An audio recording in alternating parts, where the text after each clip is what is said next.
আসসালামু আলাইকুম রহমতুল্লাহ বারকাত। আলহামদুলিল্লাহ ওয়াহদা ওয়াসসালাতু ওয়াসসালামু আলা মাল্লা নবিয়্যা বা'দা। প্রিয় দর্শক ও শ্রোতা, আল্লাহ সুবহানাহু তাআলার সৃষ্টির অন্যতম এক রহস্য হচ্ছে আল্লাহ একদিন এই আসমান, জমিন, এই পৃথিবী সবকিছু ধ্বংস করে দিবেন। কুল্লু মান আলাইহা ফান ওয়া ইয়াবকা রাব্বিকা যুল জালালি ওয়াল ইকরাম। সব ধ্বংস হয়ে যাবে, শুধু আল্লাহ সুবহানাহু তাআলাই থাকবেন। পবিত্র কোরআনের যদি আমরা সম্পূর্ণরূপে সামারি করি, তাহলে দুটি বিষয়ের প্রতি পবিত্র কোরআন সবচেয়ে বেশি ফোকাস দিয়েছে। এক, আল্লাহ সুবহানাহু তাআলার একত্ববাদ, আর দুই, পরকাল, আল ইয়াউমুল আখির, আল্লাহর ওয়াদা। আর আল্লাহর ওয়াদা সত্য। তো আল্লাহ সুবহানাহু তাআলার সেই ওয়াদা, পৃথিবী ধ্বংস হওয়া, এটি একটি চিরন্তন সত্য এবং সকল আসমানি কিতাবের মূল সার নির্যাস যে একদিন এই পৃথিবী ধ্বংস হয়ে যাবে এবং কিয়ামত সংঘটিত হবে, পুনরুত্থান ঘটবে, বিচার হবে। অনেকে হয়তো প্রশ্ন করতে পারেন, এই কিয়ামতের কথা তো আমরা হাজারো লক্ষ বছর থেকে শুনে আসছি, কিয়ামত তো হয় না, কবে হবে? তাদের জন্য রাসূলুল্লাহ সাল্লাল্লাহু আলাইহি ওয়াসাল্লামের পক্ষ থেকে চমৎকার উত্তর আছে যে প্রত্যেক মানুষের মৃত্যুই কামাত কিয়ামতুহু, তার মৃত্যুই তার জন্য কিয়ামত। তো যত মানুষ পৃথিবী থেকে চলে গেছে তাদের কিয়ামত কিন্তু অলরেডি সংঘটিত হয়ে গেছে। আমরাও যেদিন মারা যাব সেই দিন আসলে আমাদের কিয়ামত সংঘটিত হবে। কেন? আমরা তো পরকালের জগতে যাত্রা শুরু করে দিব। কবরের জগৎ, বারজাখী জগৎ, গায়েবের যে জগৎ, পরকালের যে জগৎ, সেটার উদ্দেশ্যে আমাদের যাত্রা শুরু হয়ে যাবে। হ্যাঁ, সামগ্রিক অর্থে আসমান জমিনের যে ধ্বংস, সূর্য নক্ষত্রের যে ভেঙে পড়া, যেগুলোর বর্ণনা আল্লাহ বিভিন্ন সূরায় দিয়েছেন, সামাউ ফাতারাত, ওয়াইদাল কাওয়াকিব তাসারাত, ওয়াইদাল বিহার ফুজ্জিরাত, ওয়াইদাল কুবুর বু'থিরাত, অথবা সূরা কারিয়ার মধ্যে বলছেন আল কারিআতু মাল কারিআহ ওয়া মা আদরাকা মাল কারিআহ ইয়াওমা ইয়াকুনুন নাসু কাল ফারাশিল মাবথুথ ওয়া তাকুনুল জিবালু কাল ইহনিল মানফুশ, অথবা সূরা জিলজালের মধ্যে বলছেন ইযা যুলজিলাতিল আরযু জিলজালাহা ওয়া আখরাজাতিল আরযু আসকালাহা। এই যে ভয়ঙ্কর দৃশ্যগুলো, যে আসমান, সূর্য, নক্ষত্র, চন্দ্র ভেঙে চূর্ণ বিচূর্ণ হয়ে যাবে, হিমালয়ের মতো পাহাড় ধ্বনিত তুলার ন্যায় আকাশে উড়বে, মানুষ পঙ্গপালের মতো হয়ে যাবে, এই ঘটনাগুলো ঘটবে। এগুলো আমরা চোখে দেখি অথবা না দেখি, কিন্তু এই ঘটনাগুলো ঘটার পূর্বে পৃথিবীর ইতিহাসের সবচেয়ে ভয়ঙ্কর ফিতনা দেখা দিবে। যেই ফিতনা আদম আলাইহিসসালাতু ওয়াসসালাম যখন জান্নাতে ইবলিসের ফিতনায় পা দিয়েছিলেন, আল্লাহ যেই গাছকে নিষিদ্ধ করেছিলেন সেই গাছের নিকটে যাওয়ার যে প্ররোচনা, ওইটাও তো একটা ফিতনা। যেই ফিতনায় হাবিল এবং কাবিল পড়েছিল, সেটাও একটা ফিতনা। যেই ফিতনায় কওমে নূহ পড়েছিল, শিরকের ফিতনা। যেই ফিতনায় কওমে লূত পড়েছিল, জেনার ফিতনা। এগুলো সকল ফিতনার চাইতে ভয়াবহ ফিতনা, যে ফিতনা সম্পর্কে পৃথিবীর সকল নবী এবং রাসূল সতর্ক করে গেছেন, সেটি হচ্ছে দাজ্জালের ফিতনা। এবং রাসূলুল্লাহ সাল্লাল্লাহু আলাইহি ওয়াসাল্লাম স্পষ্টভাবে বলে গেছেন যে কিয়ামতের পূর্ব মুহূর্তের যে ঘটনাবলীর কথা উনি বলেছেন, কিয়ামত সংঘটিত হতে যদি আর একদিনও বাকি থাকে, তবু এই সবগুলো ঘটনা সংঘটিত হবে। সুতরাং এই বিষয়গুলো অত্যন্ত সিরিয়াস এবং এই বিষয়গুলো আমাদের জানা আরও কেন জরুরি? বর্তমান বিশ্বে সায়েন্স অ্যান্ড টেকনোলজির এই উন্নত প্রযুক্তির যুগে গায়েবের এই বিষয়গুলোকে যেমন একদল মানুষ অস্বীকার করে বসে, একদল মানুষ যেমন তাবিল দূরবর্তী ব্যাখ্যা করে, আর একদল মানুষ তেমন কাল্পনিক সময় নির্ধারণ করে, এতদিনের মধ্যে ইমাম মাহদি আসবে, এতদিনের মধ্যে দাজ্জাল আসবে। এই যে ভ্রান্ত চিন্তা চেতনা, এগুলোর মধ্যে আমাদের সঠিকটা জানার জন্য হলো এই বিষয়ে জ্ঞান অর্জন করতে হবে। দেখেন, কিয়ামত কখন হবে তা মুহাম্মদ সাল্লাল্লাহু আলাইহি সাল্লামও জানতেন না। কিয়ামত কখন হবে তা স্বয়ং ইসরাফিলও জানে না। যদি ইসরাফিল জানতো যে অমুক সালের এত তারিখে এতটার সময় কিয়ামত হবে, তাহলে ইসরাফিল তার সজাগ অবস্থায় বাঁশিতে ফু দেওয়ার জন্য প্রস্তুত থাকতো না। ও যেই দিন রেস্টে বিশ্রামে থাকতো, যেই দিন দেওয়ার দরকার হতো সেই দিন দিত। কিন্তু সে 24 ঘন্টা প্রস্তুত আছে যে কখন আল্লাহ বলেন বাঁশিতে ফু দেওয়ার জন্য। মানে সেও জানে না যে আসলে কখন আল্লাহ বলবেন। সুতরাং এটা নির্ধারণ করা যে অমুক দিন এতদিনের মধ্যে, এটা না আল্লাহ সুবহানাহু ওয়া তাআলা কোরআনে করেছেন, না তার রাসূল হাদিসের মধ্যে করেছে। সবাই কি বর্ণনা করেছে? আলামত এবং চিহ্ন। তো এই আলামত এবং চিহ্নগুলো নিয়ে আজকে কেন আমরা আলোচনা করছি? আজকে আলোচনা করার প্রেক্ষাপটটা যদি আমরা বুঝি, আমি আপনাদের একটু দেখাই।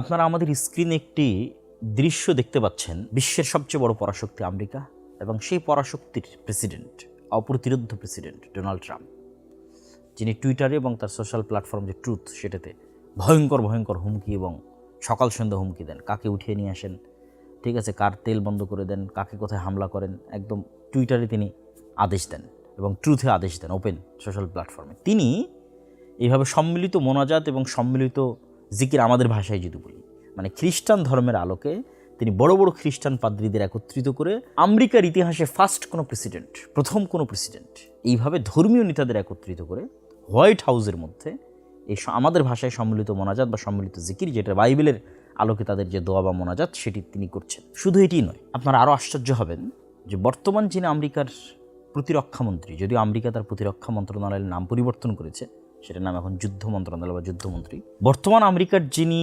যুদ্ধমন্ত্রী, তিনি তার শরীরে, তার গায়ে, তার বাহুতে কিছু ট্যাটু অঙ্কন করে রেখেছেন, যেই ট্যাটু মুসলমানদের চমকে দেওয়ার মতো। আমরা মুসলমানেরা ছোটোবেলা থেকেই শুনেছি যে দাজ্জালের কপালে কাফের লেখা থাকবে আরবিতে, শুধু মুমিনেরা সেটা দেখতে পাবে। তো এই যুদ্ধমন্ত্রী, প্রতিরক্ষামন্ত্রী তার বাহুতে কাফের আরবিতে স্পষ্টভাবে ট্যাটু করে রেখেছে। তার মানে সেই দাজ্জাল, এটি আমরা বলতেছি না, কিন্তু এই বিষয়গুলো অবশ্যই তার বাহুতে লেখা এই কাফের মুসলমানদেরকে চমকে দেওয়ার মতো।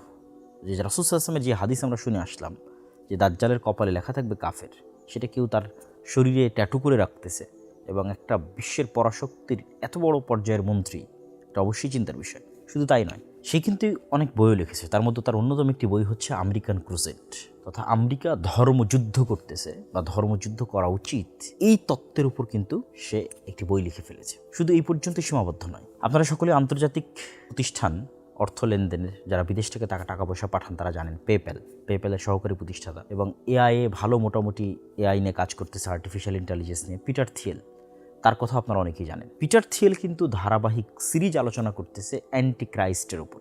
অ্যান্টি ক্রাইস্ট মানে দাজ্জালকে বাইবেলের প্রফেসি অনুযায়ী, বাইবেলের ভবিষ্যৎবাণী অনুযায়ী অ্যান্টি ক্রাইস্ট বলা হয় দাজ্জালকে। তো সেটি নিয়ে সে সিরিজ আলোচনা করতেছে, যে সিরিজ আলোচনাগুলোর অসংখ্য ভিডিও এবং অসংখ্য ক্লিপস ইতিমধ্যেই সামাজিক যোগাযোগ মাধ্যমে ভাইরাল। এবং কিছুদিন পূর্বে ইতালির রাজধানী রোমে একটি রুদ্ধদ্বার বৈঠকেও অ্যান্টি ক্রাইস্টের প্রকাশ এবং আশা নিয়ে গোপন আলোচনা বা গোপন বৈঠক হয়েছে, যেটা আমাদের বাংলাদেশেরও বিভিন্ন পত্রিকা রিপোর্ট করেছে। এমনকি প্রথম আলোতে একটা বিশাল রিপোর্টও হয়েছে, ইরান যুদ্ধ নাকি দাজ্জাল তত্ত্বে মোড়া আমেরিকান ক্রুসেড। এবং এই বিশাল রিপোর্টে দাজ্জাল কেন্দ্রিক যে তথ্য বা যে তথ্যগুলো আমি আপনাদের সামনে তুলে ধরলাম, এখন যেগুলো নিয়ে আলোচনা হচ্ছে সেগুলোর মোটামুটি একটা আলোচনা এখানেও আছে, আপনারা পেয়ে যাবেন এখানে। প্রিয় দর্শক ও শ্রোতা, যখন আমাদের নবী মুহাম্মদ সাল্লাল্লাহু আলাইহি ওয়াসাল্লাম পৃথিবীতে আগমন করেন, তার আগে থেকেই পৃথিবীতে কানাঘুষা হচ্ছিল যে শেষ নবী আসবে, শেষ নবীর আসার সময় হয়ে আসতেছে। এবং এই কারণে ইহুদিরা মদিনায় হিজরত করেছিল, তারা জানতো যে এখানে শেষ নবীর আগমন ঘটবে। আমি জানি না পৃথিবীর হিস্ট্রিতে, বিশেষ করে মুহাম্মদ সাল্লাল্লাহু আলাইহি ওয়াসাল্লামের মৃত্যুর পরে গত 1400 বছরে কখনো, মুসলমানেরা তো সবসময় তাদের মধ্যে দাজ্জাল এবং কিয়ামত কেন্দ্রিক আলোচনা, বই পুস্তক, লেখালেখি এগুলো সবসময় হয়েছে, কিন্তু ওয়ার্ল্ড ওয়াইড যে বিশ্বের অন্য ধর্মের মানুষেরাও দাজ্জাল নিয়ে আলোচনা করতেছে, দাজ্জাল নিয়ে লেখালেখি করতেছে এবং তারাও ভাবতেছে যে দাজ্জাল আসবে অথবা আসতেছে, এরকম ধরনের ব্যাপক আলাপ আলোচনা অতীতে কখনো হয়েছে কিনা এটা আমার জানা নেই। এবং এখানে আরও একটি রিপোর্ট আপনারা সকলেই দেখে থাকবেন, আমিও আপনাদের দেখাচ্ছি। কিছুদিন পূর্বে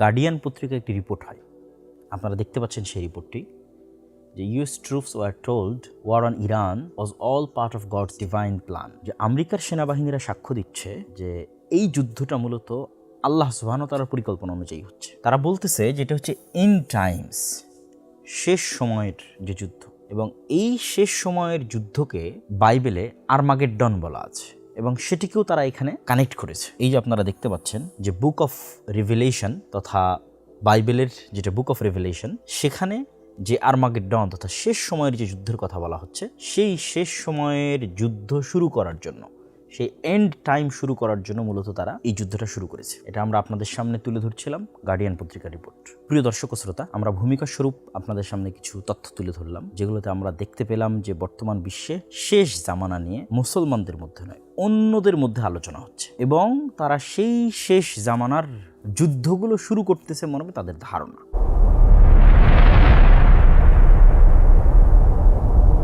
তো সেক্ষেত্রে এখানে একটা কমন বিষয়, 3 আসমানি ধর্ম বা 3 আব্রাহামিক রিলিজিয়নের মধ্যে একটি কমন বিষয় আছে, সেটি যে কিয়ামতের পূর্ব মুহূর্তে মাসিহা আসবে এবং all are waiting for a messiah. Christian are waiting, Jewish are waiting, Muslims are waiting, Shia Muslims also, they are also waiting.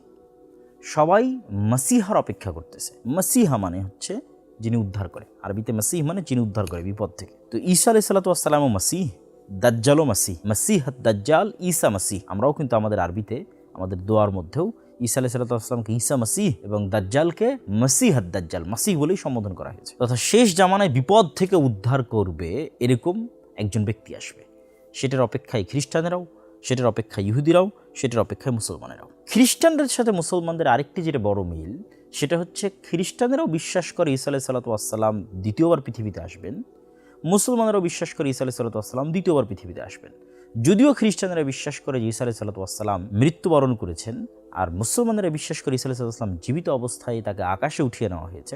এবং এখানে আরও একটি মজার বিষয়, সেটি হচ্ছে যেখানে ইহুদিদের বিশ্বাস অনুযায়ী মারিয়াম আলাইহিস সালাতু ওয়াস সালাম একজন খারাপ মহিলা, নাউজুবিল্লাহ, এবং তার সন্তান অবৈধ সন্তান, নাউজুবিল্লাহ, এবং তারাই তাকে হত্যা করেছে। ইহুদিরাও বিশ্বাস করে তারা সাকসেসফুল ঈসা আলাইহিস সালামকে হত্যা করেছে। এবং খ্রিস্টানেরা যেখানে বিশ্বাস করে যে তিনি তাদের নবী এবং পবিত্র, সেখানে তাদের নবীর হত্যাকারী এবং তাদের নবীর মায়ের প্রতি অপবাদ দানকারী এবং তাদের নবীকে অবৈধ সন্তান ঘোষণাকারী যে সম্প্রদায় ইহুদি, তাদের প্রতি তাদের যে পরিমাণ শত্রুতা হওয়া উচিত সেটি কিন্তু আমরা এখন দেখছি না। যেটি কিন্তু হিস্ট্রি বলে যে তাদের মধ্যে শত্রুতা সবচেয়ে বেশি ছিল। কিন্তু হিস্ট্রিতে প্রথমবারের মতো এত বড় বিশ্বাসগত বৈপরীত্য থাকার পরেও তাদের যে একতা, এটার কারণে আধুনিক অনেক বিশ্লেষক বিশ্লেষণ করেছেন যে এটার পিছনেও এক প্রকার খ্রিস্টান, যাদেরকে বলা হয় ইভ্যাঞ্জেলিক্যাল খ্রিস্টিয়ান বা জায়নিস্ট খ্রিস্টিয়ান। ইভ্যাঞ্জেলিক্যাল মানে ইঞ্জিল কেন্দ্রিক, ইঞ্জিলকে ইংরেজিতে ইভাঞ্জেল বলে, ইঞ্জিল কেন্দ্রিক তথা বাইবেল কেন্দ্রিক, বাইবেলের প্রতি ফোকাস দেয়, এরকম যারা খ্রিস্টান, আপনি এটা নিয়ে সার্চ দিতে পারেন, রিসার্চ করতে পারেন। আমরাও আপনাদেরকে স্ক্রিনে দেখাচ্ছি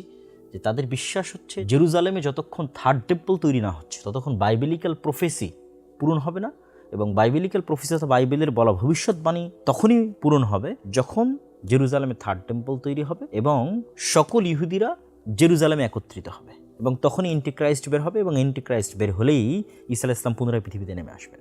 সুতরাং আমরা যদি ঈসা আলাইহিস সালামকে পুনরায় পৃথিবীতে নামিয়ে আনতে চাই, তাহলে আমাদেরকে ইহুদিদেরকে সাপোর্ট করতে হবে জেরুজালেমে একত্রিত হওয়ার জন্য। এটা একদল খ্রিস্টানদের বিশ্বাস। তাহলে আজকের ইসরায়েলের সাথে তাদের যে সহযোগিতা, এটার যেমন পলিটিক্যাল অনেক কারণ আছে, এটার যেমন আরও ভূ রাজনৈতিক প্রেক্ষাপটের যে বিশ্লেষণগুলো আছে যেগুলো আমরা জানি, তার পাশাপাশি এই ধর্মীয় প্রেক্ষাপটটিও কিছুটা ভূমিকা রাখে, যা এখন আরও বেশি আলোচিত হচ্ছে, আরও বেশি চর্চিত হচ্ছে, যে কেন তারা চায় যে জেরুজালেম ইহুদের একত্রিত হোক, জেরুজালেমকে ইসরায়েলের রাজধানী করা হোক, মসজিদ আকসা ভেঙে দিয়ে থার্ড টেম্পল তৈরি করা হোক। কেননা তারা দ্রুত ঈসা আলাইহিস সালামকে পৃথিবীতে ফেরত নিয়ে আসতে চাচ্ছে, দ্রুত দাজ্জালকে পৃথিবীতে নিয়ে আসতে চাচ্ছে, অ্যান্টিক্রাইস্টকে। তো এই সার্বিক বিষয়গুলো আমার কাছে মনে হয়েছে যে অতীতে কখনো এত ব্যাপকভাবে বৈশ্বিক রাজনীতিতে অ্যান্টিক্রাইস্ট, দাজ্জাল, ঈসা আলাইহিস সালামের ফেরত আসা এবং আরমাগেড্ডন, বালমাল হামাল কুবরা, শেষ জামানার যুদ্ধ, এগুলো এত ব্যাপকভাবে আলোচিত হয়নি।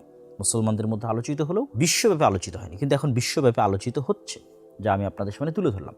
সুতরাং এই বিষয়গুলো সম্পর্কে আমাদের নবী মুহাম্মদ সাল্লাল্লাহু আলাইহি সাল্লাম কী বলতেন, কী বলেছেন এবং সেগুলোর সঠিক ব্যাখ্যা কী হতে পারে তা আমাদের জানা অতীব জরুরি।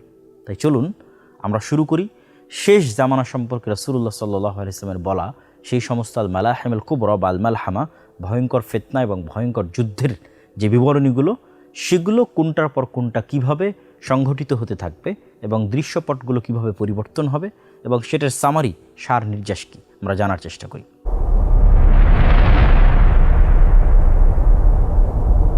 প্রিয় দর্শক ও শ্রোতা, কিয়ামতের পূর্ব মুহূর্তে যে বিষয়গুলো সংঘটিত হবে সে বিষয়ে অসংখ্য হাদিস বিভিন্ন সানাদে বর্ণিত হয়েছে, যেগুলো বিশেষ করে মুহাদ্দিসিনে কেরাম তাদের কিতাবগুলোর মধ্যে কিতাবুল ফিতান নামে অন্তর্ভুক্ত করেছে, এবং কিছু কিছু ইমাম এই নামে আলাদা বইও রচনা করেছে। কিন্তু এগুলোর মধ্যে অসংখ্য জাল, জয়ীফ এবং সানাদের মতভেদ অনেক কিছুই আছে। আমরা যদি প্রত্যেকটা হাদিস ধরে আলোচনা করি, সেটা আপনাদের জন্য বোঝা, চিন্তা করা এবং মিলানো অনেক কঠিন হবে। তো যত হাদিস আমরা শুনে থাকি অথবা যত হাদিস আমরা পেয়ে থাকি, সেগুলোর মধ্যে যেগুলো বেশিরভাগ সহিহ হাদিস এবং বেশি বিশুদ্ধ হাদিস, সেগুলোই আমরা সামনে রাখবো এবং সেগুলোর সামারি, এবং সেই সামারিতে একটার পর একটা কোনটা সংঘটিত হবে সেটার আমার যেটা বুঝ মনে হয়েছে যে এটি বেশি বিশুদ্ধ বা এটি বেশি হাদিস সঙ্গত, সেই ধারাবাহিকতা আমি আপনাদের সামনে তুলে ধরবো। ওই ধারাবাহিকতাতেই হবে সেটি কিন্তু আমারও জানা নাই, বরং আল্লাহ সুবহানাহু ওয়া তাআলা ভালো জানেন যে কোন ধারাবাহিকতায় সেটি সংঘটিত হবে। তো আমরা রাসূলুল্লাহ সাল্লাল্লাহু আলাইহি ওয়াসাল্লামের একটা হাদিস দিয়ে শুরু করি যে তোমরা 6টা জিনিস গণনা করে রাখো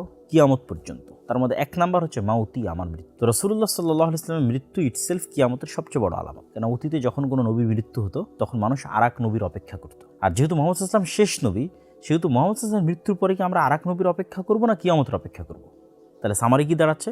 মুহাম্মদ সাল্লাল্লাহু আলাইহি ওয়াসাল্লামের মৃত্যুর পরেই কিয়ামত, মুহাম্মদ সাল্লাল্লাহু আলাইহি ওয়াসাল্লামের মৃত্যুর পরেই কিয়ামত। এখন এটাতে 500 বছর 5000 বছর সেটি বিষয় নয়। আগের নবীদের ক্ষেত্রে কি হতো, ওই নবীর পরে আরেক নবী, তারপর আরেক নবী, আর মুহাম্মদ সাল্লাল্লাহু আলাইহি ওয়াসাল্লামের মৃত্যুর পরে কি হচ্ছে? সরাসরি কিয়ামত। তাহলে কিয়ামতের সবচেয়ে বড় আলামত হচ্ছে মুহাম্মদ সাল্লাল্লাহু আলাইহি ওয়াসাল্লামের মৃত্যু এবং মুহাম্মদ সাল্লাল্লাহু আলাইহি ওয়াসাল্লামের পৃথিবীতে আগমন। সেটি কিন্তু সংঘটিত হয়ে গেছে, অলরেডি 1400 বছর পার হয়ে গেছে সেটি। তাহলে আমরা কিসের অপেক্ষা করছি? কিয়ামতেরই অপেক্ষা করছি 1400 বছর থেকে। নতুন কোনো নবীর কিন্তু আমরা অপেক্ষা করছি না। 2 নম্বর তিনি বলেছেন ফাতহু বাইতুল মুকাদ্দাস বা মসজিদ আল আকসা, মসজিদ আকসার বিজয়, যেটি ইতিমধ্যে 2বার সংঘটিত হয়েছে, হয়তো আরও একবার সংঘটিত হবে, আল্লাহ সুবহানাহু ওয়া তাআলা ভালো জানে। ওমর রাদিয়াল্লাহু আনহুর সময় একবার সংঘটিত হয়েছে এবং দ্বিতীয়বার সালাহুদ্দিন আইয়ুবীর সময় সংঘটিত হয়েছে। যদিও এই মসজিদে আকসা বা এই জেরুজালেম নগরী মুহাম্মদ সাল্লাল্লাহু আলাইহি ওয়াসাল্লামের পূর্বেও বহুবার বিজয় হওয়া এবং না হওয়া কেন্দ্রিক হিস্ট্রি আছে। স্বয়ং রাসূল সাল্লাল্লাহু আলাইহি ওয়াসাল্লামের যুগে আছে, যেটা আমি আমার বই ফিলিস্তিনে বিস্তারিত আলোচনা করেছি, ওখান থেকে আপনারা এই বিষয়টা দেখে নিতে পারেন। 3 নম্বর, রাসূলুল্লাহ সাল্লাল্লাহু আলাইহি ওয়াসাল্লাম বললেন যে ভয়ঙ্কর মহামারী। অনেকেই ওমর রাদিয়াল্লাহু তাআলার যুগে সিরিয়াতে একটা ভয়ঙ্কর মহামারী হয়েছিল, অনেক আলেম ওলামা বলে থাকেন যে এটি সেই মহামারী। আবার যুগের পরিক্রমায় গত 1400 বছর অনেক মহামারী হয়েছে, সেগুলোকেও অনেকেই রাসূল সাল্লাল্লাহু আলাইহি ওয়াসাল্লামের হাদিসে বর্ণিত সেই মহামারীর সাথে তুলনা করেছেন। আমরাও কিছুদিন পূর্বে একটি মহামারী অতিক্রম করে আসলাম, করোনা মহামারী, অথবা আরও পরে আরও ভয়ঙ্কর মহামারী আসতে পারে, যে মহামারীতে পৃথিবীর 1/4, 1/3, অর্ধেকের বেশি মানুষ হয়তো পৃথিবী থেকে হারিয়ে যেতে পারে, এখন যে মানুষ আছে তাদের মধ্যে থেকে। তাহলে তারপর আসলাম বললেন মহামারী। তারপরে তিনি বললেন সুম্মা ফিতনাতুন, এমন এক ফিতনা লা ইয়াবকা, বাকি থাকবে না। বাইতুন, যারা বুঝেন যে নাকেরা, তানবিন এটি নাকেরার আলামত, এবং নাকেরা মানে হচ্ছে একটা ছোট্ট ঘরও বাকি থাকবে না, তথা সকল ঘর। লা ইয়াবকা বাইতুম মিনাল আরব ইল্লা, এবং লা আর ইল্লা যদি একত্রিত আসে তাহলে সেটা ইস্তেগরাকের ফায়দা দেয়, তথা একটা ঘরও বাদ যাবে না, লিটারেলি একটি ঘরও মুক্ত থাকবে না। আরবের প্রত্যেক ঘরে, রাসূল নির্দিষ্ট করে দিলেন আল আরব, আরবের প্রত্যেক ঘরে একটা ফিতনা প্রবেশ করবে। অনেক আলেম ওলামা ব্যাখ্যা করেছেন যে এই ফিতনা হচ্ছে আজকের যুগের মোবাইল বা আজকের যুগের ইন্টারনেট, সামাজিক যোগাযোগ মাধ্যম। কিন্তু আমার মনে প্রশ্ন তৈরি হয় যে এই ইন্টারনেট, সামাজিক যোগাযোগ মাধ্যমের ফিতনা তো পৃথিবীর সকল ঘরে প্রবেশ করেছে, আর রাসূলুল্লাহ সাল্লাল্লাহু আলাইহি ওয়াসাল্লাম তো এখানে বলেছেন আল আরব, নির্দিষ্ট করেছেন সারা পৃথিবী নয়, শুধু আরবের প্রত্যেক ঘরে প্রবেশ করবে। তো এখানে আরও একটি ব্যাখ্যা আমরা দাঁড় করাতে পারি যে কোরআন এবং হাদিসে যেখানেই ফিতনা শব্দটি ব্যবহৃত হয়েছে, ফিতনা, আরও অনেক জায়গায় ফিতনা ব্যবহৃত হয়েছে, যেমন ওমর রাদিয়াল্লাহু তাআলা হচ্ছেন ফিতনার দরজা, সেখানে ফিতনা ব্যবহৃত হয়েছে। তারপরে হচ্ছে ওসমান রাদিয়াল্লাহু তাআলার মৃত্যুর পর সাহাবীরা এবং তাবিরা হাদিস বর্ণনাকারীর নাম জিজ্ঞেস করতেন, তো ওখানে জিজ্ঞেস করা হচ্ছে মানে বাদ আল ফিতনা, ফিতনার পরে। তো ফিতনা মানে এই সকল জায়গায় ফিতনা দ্বারা উদ্দেশ্য করা হয়েছে মারামারি, গণ্ডগোল, যুদ্ধ, বিগ্রহ, হত্যা, রাহাজানি। তো সাধারণত ফিতনা বলতে কোরআন এবং হাদিসে কিন্তু অন্যান্য জায়গায় এটি মূল উদ্দেশ্য হয়। তো আমরা যদি ফিতনা দ্বারা সেটি মূল উদ্দেশ্য নেই, যে হত্যা, মারামারি, রাহাজানি, খুন খারাপি, তাহলে এমন এক যুদ্ধ অথবা গৃহযুদ্ধ অথবা মারামারি সংগঠিত হবে যেটাতে আরবের প্রত্যেক ঘর যুক্ত হয়ে যাবে। এটিও একটি খুবই অন্যতম একটি কিয়ামতের আলামতগুলোর অন্তর্ভুক্ত, এবং এই আলামতের সাথে কানেক্টেড আরও কিছু হাদিস আছে। রাসূলুল্লাহ সাল্লাল্লাহু আলাইহি ওয়াসাল্লাম অন্য এক হাদিসে বলেছেন, অচিরেই ফোরাত নদীর মধ্যে থেকে এমন এক স্বর্ণের পাহাড় বের হবে, যেই স্বর্ণ ভাগাভাগি কেন্দ্রিক এক ভয়ঙ্কর মারামারিতে সকল আরব সম্পৃক্ত হয়ে যাবে। আপনারা দেখতে পাচ্ছেন যে ইরাকের অন্তর্গত ইউফ্রেটিস বা ফোরাত নদী, এই ফোরাত নদী সম্পর্কে রাসূলুল্লাহ সাল্লাল্লাহু আলাইহি ওয়াসাল্লাম এই ভবিষ্যৎবাণীটি করেছেন ইরাকের ফোরাত নদী সংক্রান্ত। তো সেক্ষেত্রে অনেক আলেম ওলামা এটির ব্যাখ্যা করেছেন যে এখানে সত্যিকার অর্থে একদিন স্বর্ণের পাহাড় বের হবে, আর এটি অসম্ভব কিছু নয়। আজ থেকে 100 বছর 200 বছর আগে কে জানতো মাটির নিচ থেকে তেলের খনি বের হবে, গ্যাসের খনি বের হবে? এটা যেমন আজ থেকে 500 বছর আগের মানুষের কাছে অসম্ভব ছিল, হয়তো আমাদের কাছে অসম্ভব মনে হচ্ছে যে ফোরাত নদী থেকে কীভাবে স্বর্ণের পাহাড় বের হবে, কিন্তু একদিন বাস্তবিক হবে। অথবা কিছু আলেম ওলামা ব্যাখ্যা করেছেন যেখানে স্বর্ণ দ্বারা মূল্যবান কিছু উদ্দেশ্য, দামি কিছু উদ্দেশ্য, যেমনটা আমরা আমাদের পরিভাষায় দামি কোনো কিছুকে স্বর্ণের সাথে তুলনা করে থাকি। তো সেক্ষেত্রে যদি আমরা তেলের কথা চিন্তা করি, তাহলে আজকের এখন যে যুদ্ধ ইরান আমেরিকা অথবা আমেরিকা ভেনেজুয়েলা যে যুদ্ধ, সেটি থেকে আমরা অন্তত দেখতেছি, এবং পেট্রোল পাম্পগুলোতে যে বিশাল লম্বা লাইন এবং তেলের যে সংকট আমরা আমাদের এই সময়ে এখন দেখতেছি, সেটা থেকে আমরা বুঝতেছি যে তেল স্বর্ণের চেয়েও দামি। কারণ আজকে যদি জ্বালানি বন্ধ হয়ে যায়, গ্যাস এবং তেল বন্ধ হয়ে যায়, তাহলে পৃথিবী 100 বছর পূর্বে ফিরে যাবে। বিদ্যুৎ উৎপাদন হবে না, বিদ্যুৎ উৎপাদন না হলে আপনার মোবাইল কম্পিউটার কিছু চলবে না, মোবাইল কম্পিউটার কিছু না চললে, গাড়ি ঘোড়া না চললে, বিমান না চললে, পানি জাহাজ না চললে, আপনি কল্পনা করেন পৃথিবী 500 বছর পূর্বের যে গরুর গাড়ি এবং ঘোড়ার যুগ, সেটাতে ফেরত চলে যাবে। তাহলে আজকের জ্বালানি কিন্তু আমরা দেখতেছি স্বর্ণের চেয়েও দামিতে পরিণত হয়েছে। তাহলে যদি ওই ব্যাখ্যা গ্রহণ করা হয় যে দামি কিছু, তাহলে সেটি জ্বালানি হওয়াও অসম্ভব কিছু নয়। তবে আমরা হাদিসকে হাদিসের প্রকাশ্য অর্থের উপর রাখাকেই সমীচীন মনে করি। হাদিস রাসূল সাল্লাল্লাহু আলাইহি ওয়াসাল্লাম স্পষ্টভাবে যাহাব, স্বর্ণ শব্দটি ব্যবহার করেছেন। চলেন একটু হাদিসটা দেখি। রাসূলুল্লাহ সাল্লাল্লাহু আলাইহি ওয়াসাল্লাম হাদিসে বলছেন যে ইউশিকুল ফরাত, অচিরে ফরাত নদী থেকে আইয়াহসারা আন জাবালিন, একটি পাহাড় প্রকাশ পাবে, মিন যাহাবিন, স্বর্ণের। স্পষ্টভাবে তিনি স্বর্ণের বলেছেন। হাদিসের যতগুলো রিওয়ায়াত আছে, প্রায় সকল রিওয়ায়াতে যে আন জাবালিন মিন যাহাবিন, সবগুলোতে আন কানজিন মিন যাহাবিন, স্বর্ণের পাহাড় অথবা স্বর্ণের কানজ বা স্বর্ণের খাজানা বা স্বর্ণের খনি বের হবে। এবং মানুষ সেটি নিয়ে যুদ্ধ করবে ভয়াবহ, সেটিও সেখানে উল্লেখ আছে। তো সেক্ষেত্রে আমরা হাদিসটিকে হাদিসের প্রকাশ্য অর্থের উপর রাখাকেই বেশি সমীচীন মনে করি। আল্লাহু আ'লাম বিসওয়াব।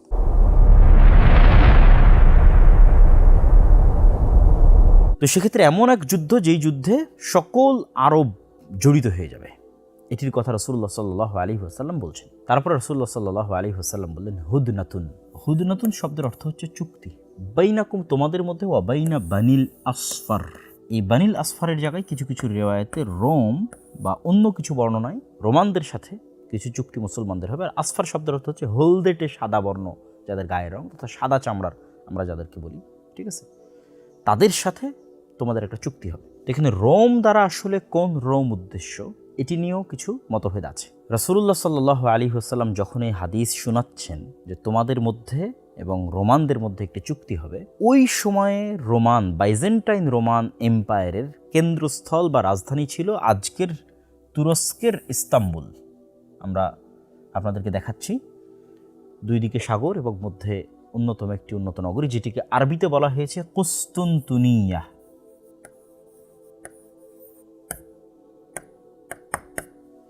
এবং ইংরেজিতে বলা হয় কনস্টান্টিনোপল, এবং আমরা চিনি ইস্তাম্বুল নামে। আর যদি আমরা সরাসরি রোম দ্বারা ইতালির রাজধানী রোম ধরি, এই যে ইতালি এবং ইতালির রাজধানী রোম, এটি যদি আমরা গণ্য করি, অনেকে এটিকে ব্যাখ্যা করেছেন, তাহলে ওখানে ইস্তাম্বুল এবং এখানে রোম। যে সময় রাসূল সাল্লাল্লাহু আলাইহি ওয়াসাল্লাম এই হাদিসটি বলছেন, ওই সময়ে বাইজেন্টাইন রোমান এম্পায়ারের অধিকাংশই ছিল অর্থোডক্স খ্রিস্টান।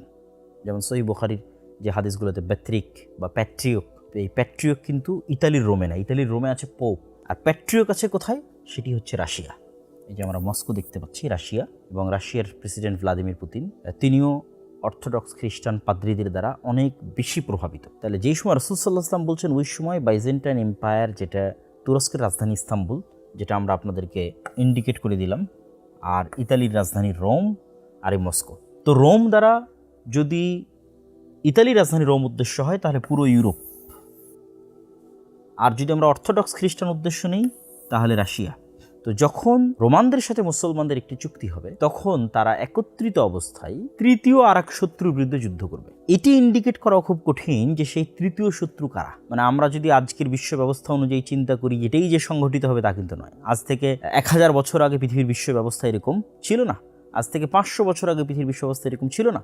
তাহলে প্রত্যেক আলেম তার যুগ অনুযায়ী যদি চিন্তা করে যে তাহলে আজকের রোমান কারা এবং আজকের তৃতীয় শত্রু কারা হতে পারে, আজ থেকে 500 বছর পরে পৃথিবীর প্রেক্ষাপট চেঞ্জ হয়ে যেতে পারে, তখন অন্য কাউকে তৃতীয় শত্রু মনে হতে পারে। কিন্তু এই ঘটনা অবশ্যই ঘটবে। রাসূল সাল্লাল্লাহু আলাইহি ওয়াসাল্লাম বলছেন যে কিয়ামত সংঘটিত যদি একদিনও বাকি থাকে, তো বইটি সংঘটিত হবে। তা আমরা যেহেতু আমাদের পরের ভবিষ্যতের কথা বলতে পারবো না, এখনকার প্রেক্ষাপটের আলোকে যদি আমরা রোম দ্বারা ইতালির রোম উদ্দেশ্য নেই, তাহলে ইউরোপের সাথে মুসলমানদের একটা চুক্তি হবে। আর তৃতীয় শত্রু যদি আমরা চিন্তা করি, তাহলে সেই তৃতীয় শত্রু মস্কো হতে পারে, তৃতীয় শত্রু চায়নাও হতে পারে, তৃতীয় শত্রু ইসরায়েলও হতে পারে, তৃতীয় শত্রু পারস্য হতে পারে, তৃতীয় শত্রু হিন্দুরাও হতে পারে, ঠিক আছে। তৃতীয় শত্রু আমেরিকা ইসরায়েলের সম্মিলিত শক্তিও হতে পারে। আর যদি আমরা চিন্তা করি রোম দ্বারা আজকের বিশ্ব অনুযায়ী এটি হবে, তা কিন্তু বলতেছি না, কেননা 500 বছর আগে একরকম ছিল, আজ আর একরকম, আজ 500 বছর আর একরকম হবে। যদি চিন্তা করি যে না মস্কো রাশিয়া, তাহলে মুসলমানদের সাথে মস্কো রাশিয়া বা সেই কেন্দ্রিক যে জোট, তারা একত্রিত হবে। আর তৃতীয় শত্রু তাহলে ইউরোপ, তৃতীয় শত্রু তাহলে আমেরিকা। আল্লাহু আ'লাম, সকল কিছুরই সম্ভাবনা আছে। এই যে যুদ্ধের বর্ণনা রাসূলুল্লাহ সাল্লাল্লাহু আলাইহি ওয়াসাল্লাম দিচ্ছেন, যে রোমান খ্রিস্টানেরা এবং মুসলমানেরা একত্রিত হয়ে এক তৃতীয় শত্রুর বিরুদ্ধে যুদ্ধ করবে এবং সেই তৃতীয় শত্রুর বিরুদ্ধে তোমরা বিজয় অর্জন করবে। এই বিজয় অর্জনের পর একজন খ্রিস্টান ক্রোশ উত্তোলন করে বলবে, ক্রোশ চিহ্ন, যে এই ক্রোশের কারণেই আমাদের বিজয় হয়েছে, এই ক্রস চিহ্নের কারণেই আমাদের বিজয় হয়েছে। তখন আর এক মুসলমান উঠে তার ইমানি জাজবার কারণে সে বলবে না, আল্লাহর সহযোগিতা আমার বিজয় হয়েছে, এবং সেটা ভেঙে দেবে। তখনই এই যে রোমান খ্রিস্টানদের সাথে মুসলমানদের যে একটা চুক্তি হলে, চুক্তিটা ভেঙে যাবে। রাসূলুল্লাহ সাল্লাল্লাহু আলাইহি ওয়াসাল্লাম বলছেন, ওই দিন রোমান খ্রিস্টানদের 80টি পতাকা থাকবে এবং প্রত্যেক পতাকার অধীনে 12,000 সেনাবাহিনী থাকবে।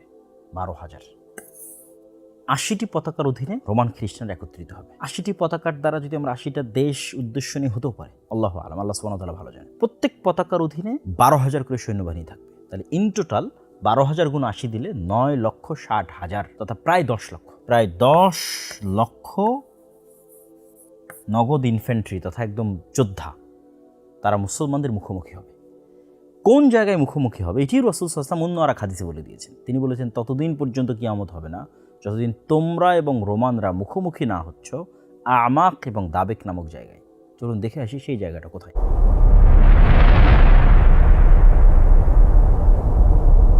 রাসূলুল্লাহ সাল্লাল্লাহু আলাইহি ওয়াসাল্লাম যে আমাক এবং দাবেক নামক দুটি জায়গার কথা উল্লেখ করেছেন, যে বেদাবেক বে আমাক ও বেদাবেক, বেদাবেক ও বে আমাক।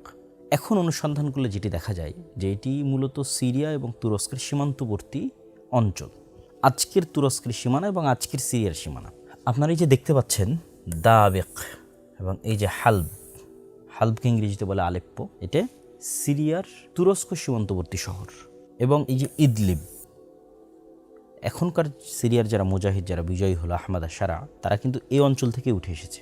এই ইদলিব, এই হালব, এখান থেকে উঠে এসে পরে তারা দামেস্ক বিজয় করেছে, এবং এখানে থাকা অবস্থাতেই তারা তুরস্কের যে সহযোগিতা সেটা কিন্তু তারা রিসিভ করতো। আর কিছু কিছু আলেমের মত অনুযায়ী এটি হচ্ছে আমাক দ্বারা আন্তাকিয়া উদ্দেশ্য, এটাও সিরিয়া এবং তুরস্কের সীমান্তবর্তী অঞ্চল। অনেকের নিকটে আমাক দ্বারা এই আন্তাকিয়া উদ্দেশ্য, এটিও এই হালব এবং ইদলিব তার নিকটবর্তী, যদিও এটা এখন বর্তমান তুরস্কের সীমানায় পড়ে, কিন্তু তুরস্ক এবং সিরিয়ার যে সীমানা আছে, যেটি হচ্ছে তুরস্ক এবং সিরিয়ার সীমানা, এই পারে হচ্ছে সিরিয়া আর এই যে পারে হচ্ছে তার্কি। এক কথায় বোঝা যাচ্ছে যে আমরা দাবেক ধরি, হালবের নিকটবর্তী অথবা ইদলিবের নিকটবর্তী আন্তাকিয়া ধরি, এই এরিয়াটা তুরস্ক এবং সিরিয়ার সীমান্তবর্তী অঞ্চলে একটি ভয়ঙ্কর এবং ভয়াবহ যুদ্ধ হবে। এবং এই যুদ্ধের অন্য হাদিস রাসূলুল্লাহ সাল্লাল্লাহু আলাইহি ওয়াসাল্লাম যে বর্ণনা দিয়েছেন, আমাক এবং দাবেক নামক জায়গার কথা বলেছে, এই দুটো জায়গা আমরা কিন্তু দেখে আসলাম। এখানে রাসূল সাল্লাল্লাহু আলাইহি ওয়াসাল্লাম বলছেন, এই যুদ্ধে ফায়াখরুজু লাহুম জাইশুম মিনাল মাদিনা, এই যুদ্ধে অংশগ্রহণ করার জন্য মদিনা থেকে, এটা কিন্তু সহিহ মুসলিমের হাদিস,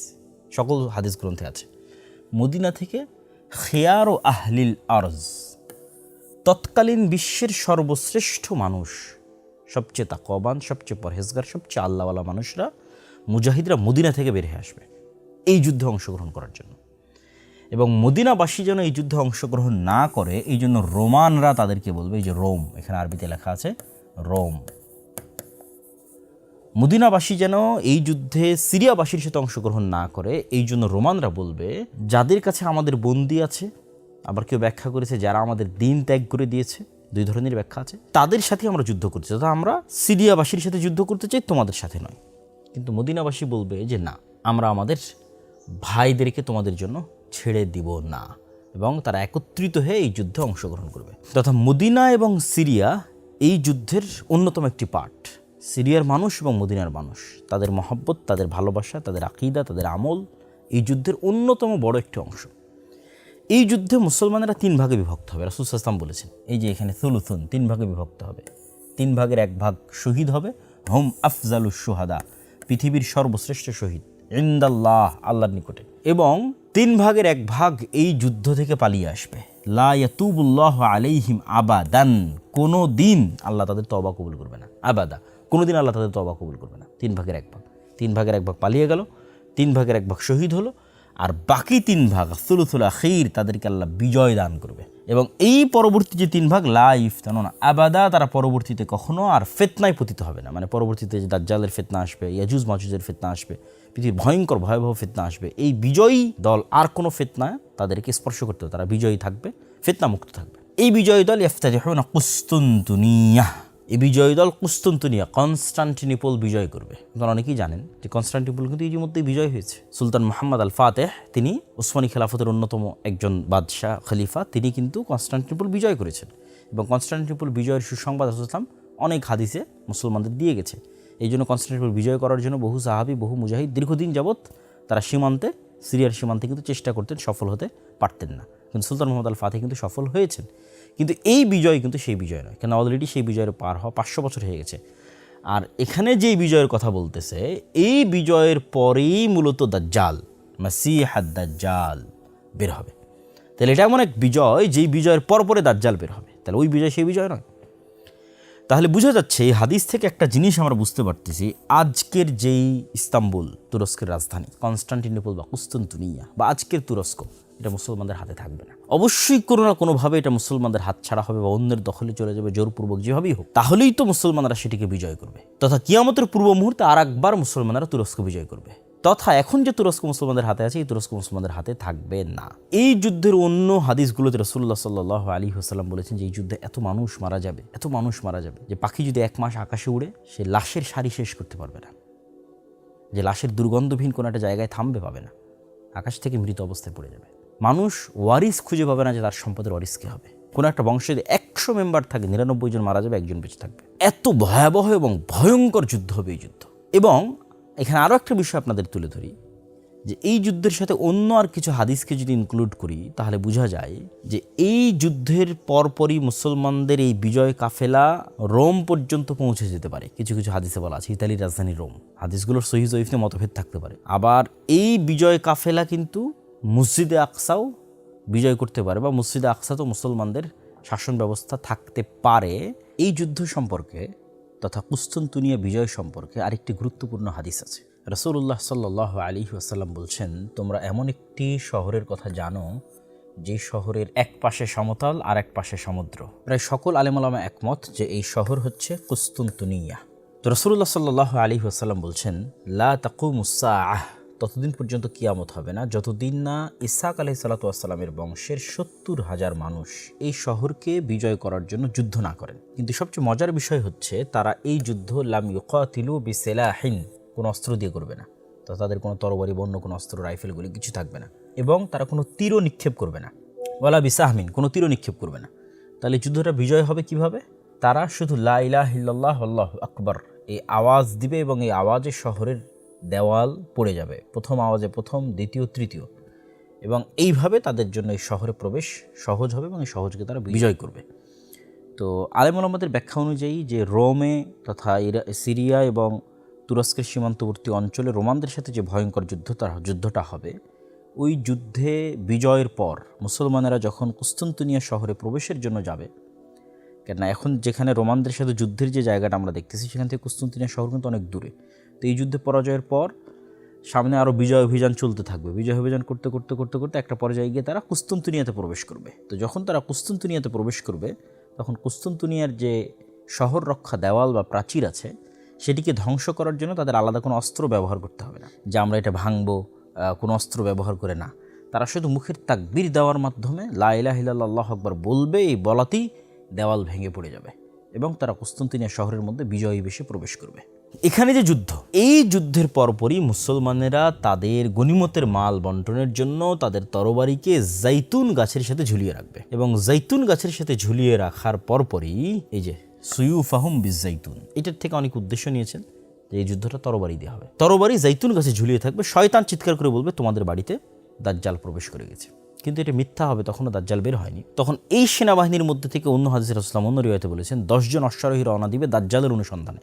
আল্লাহ নবী বলছেন ওই 10 জনের নাম, তাদের বাপ দাদার নাম, তাদের ঘোড়া, তাদের গায়ের রং সব আমি বলে দিতে পারবো। তো তারা যখন দাজ্জালের অনুসন্ধানে রওনা দিবে, ইতিমধ্যেই সত্যি সত্যি দাজ্জাল তথা এই মুজাহিদরা রিটার্ন ব্যাক যখন দামেস্কে করবে, ততদিনে সত্যি সত্যি দাজ্জাল বের হয়ে যাবে।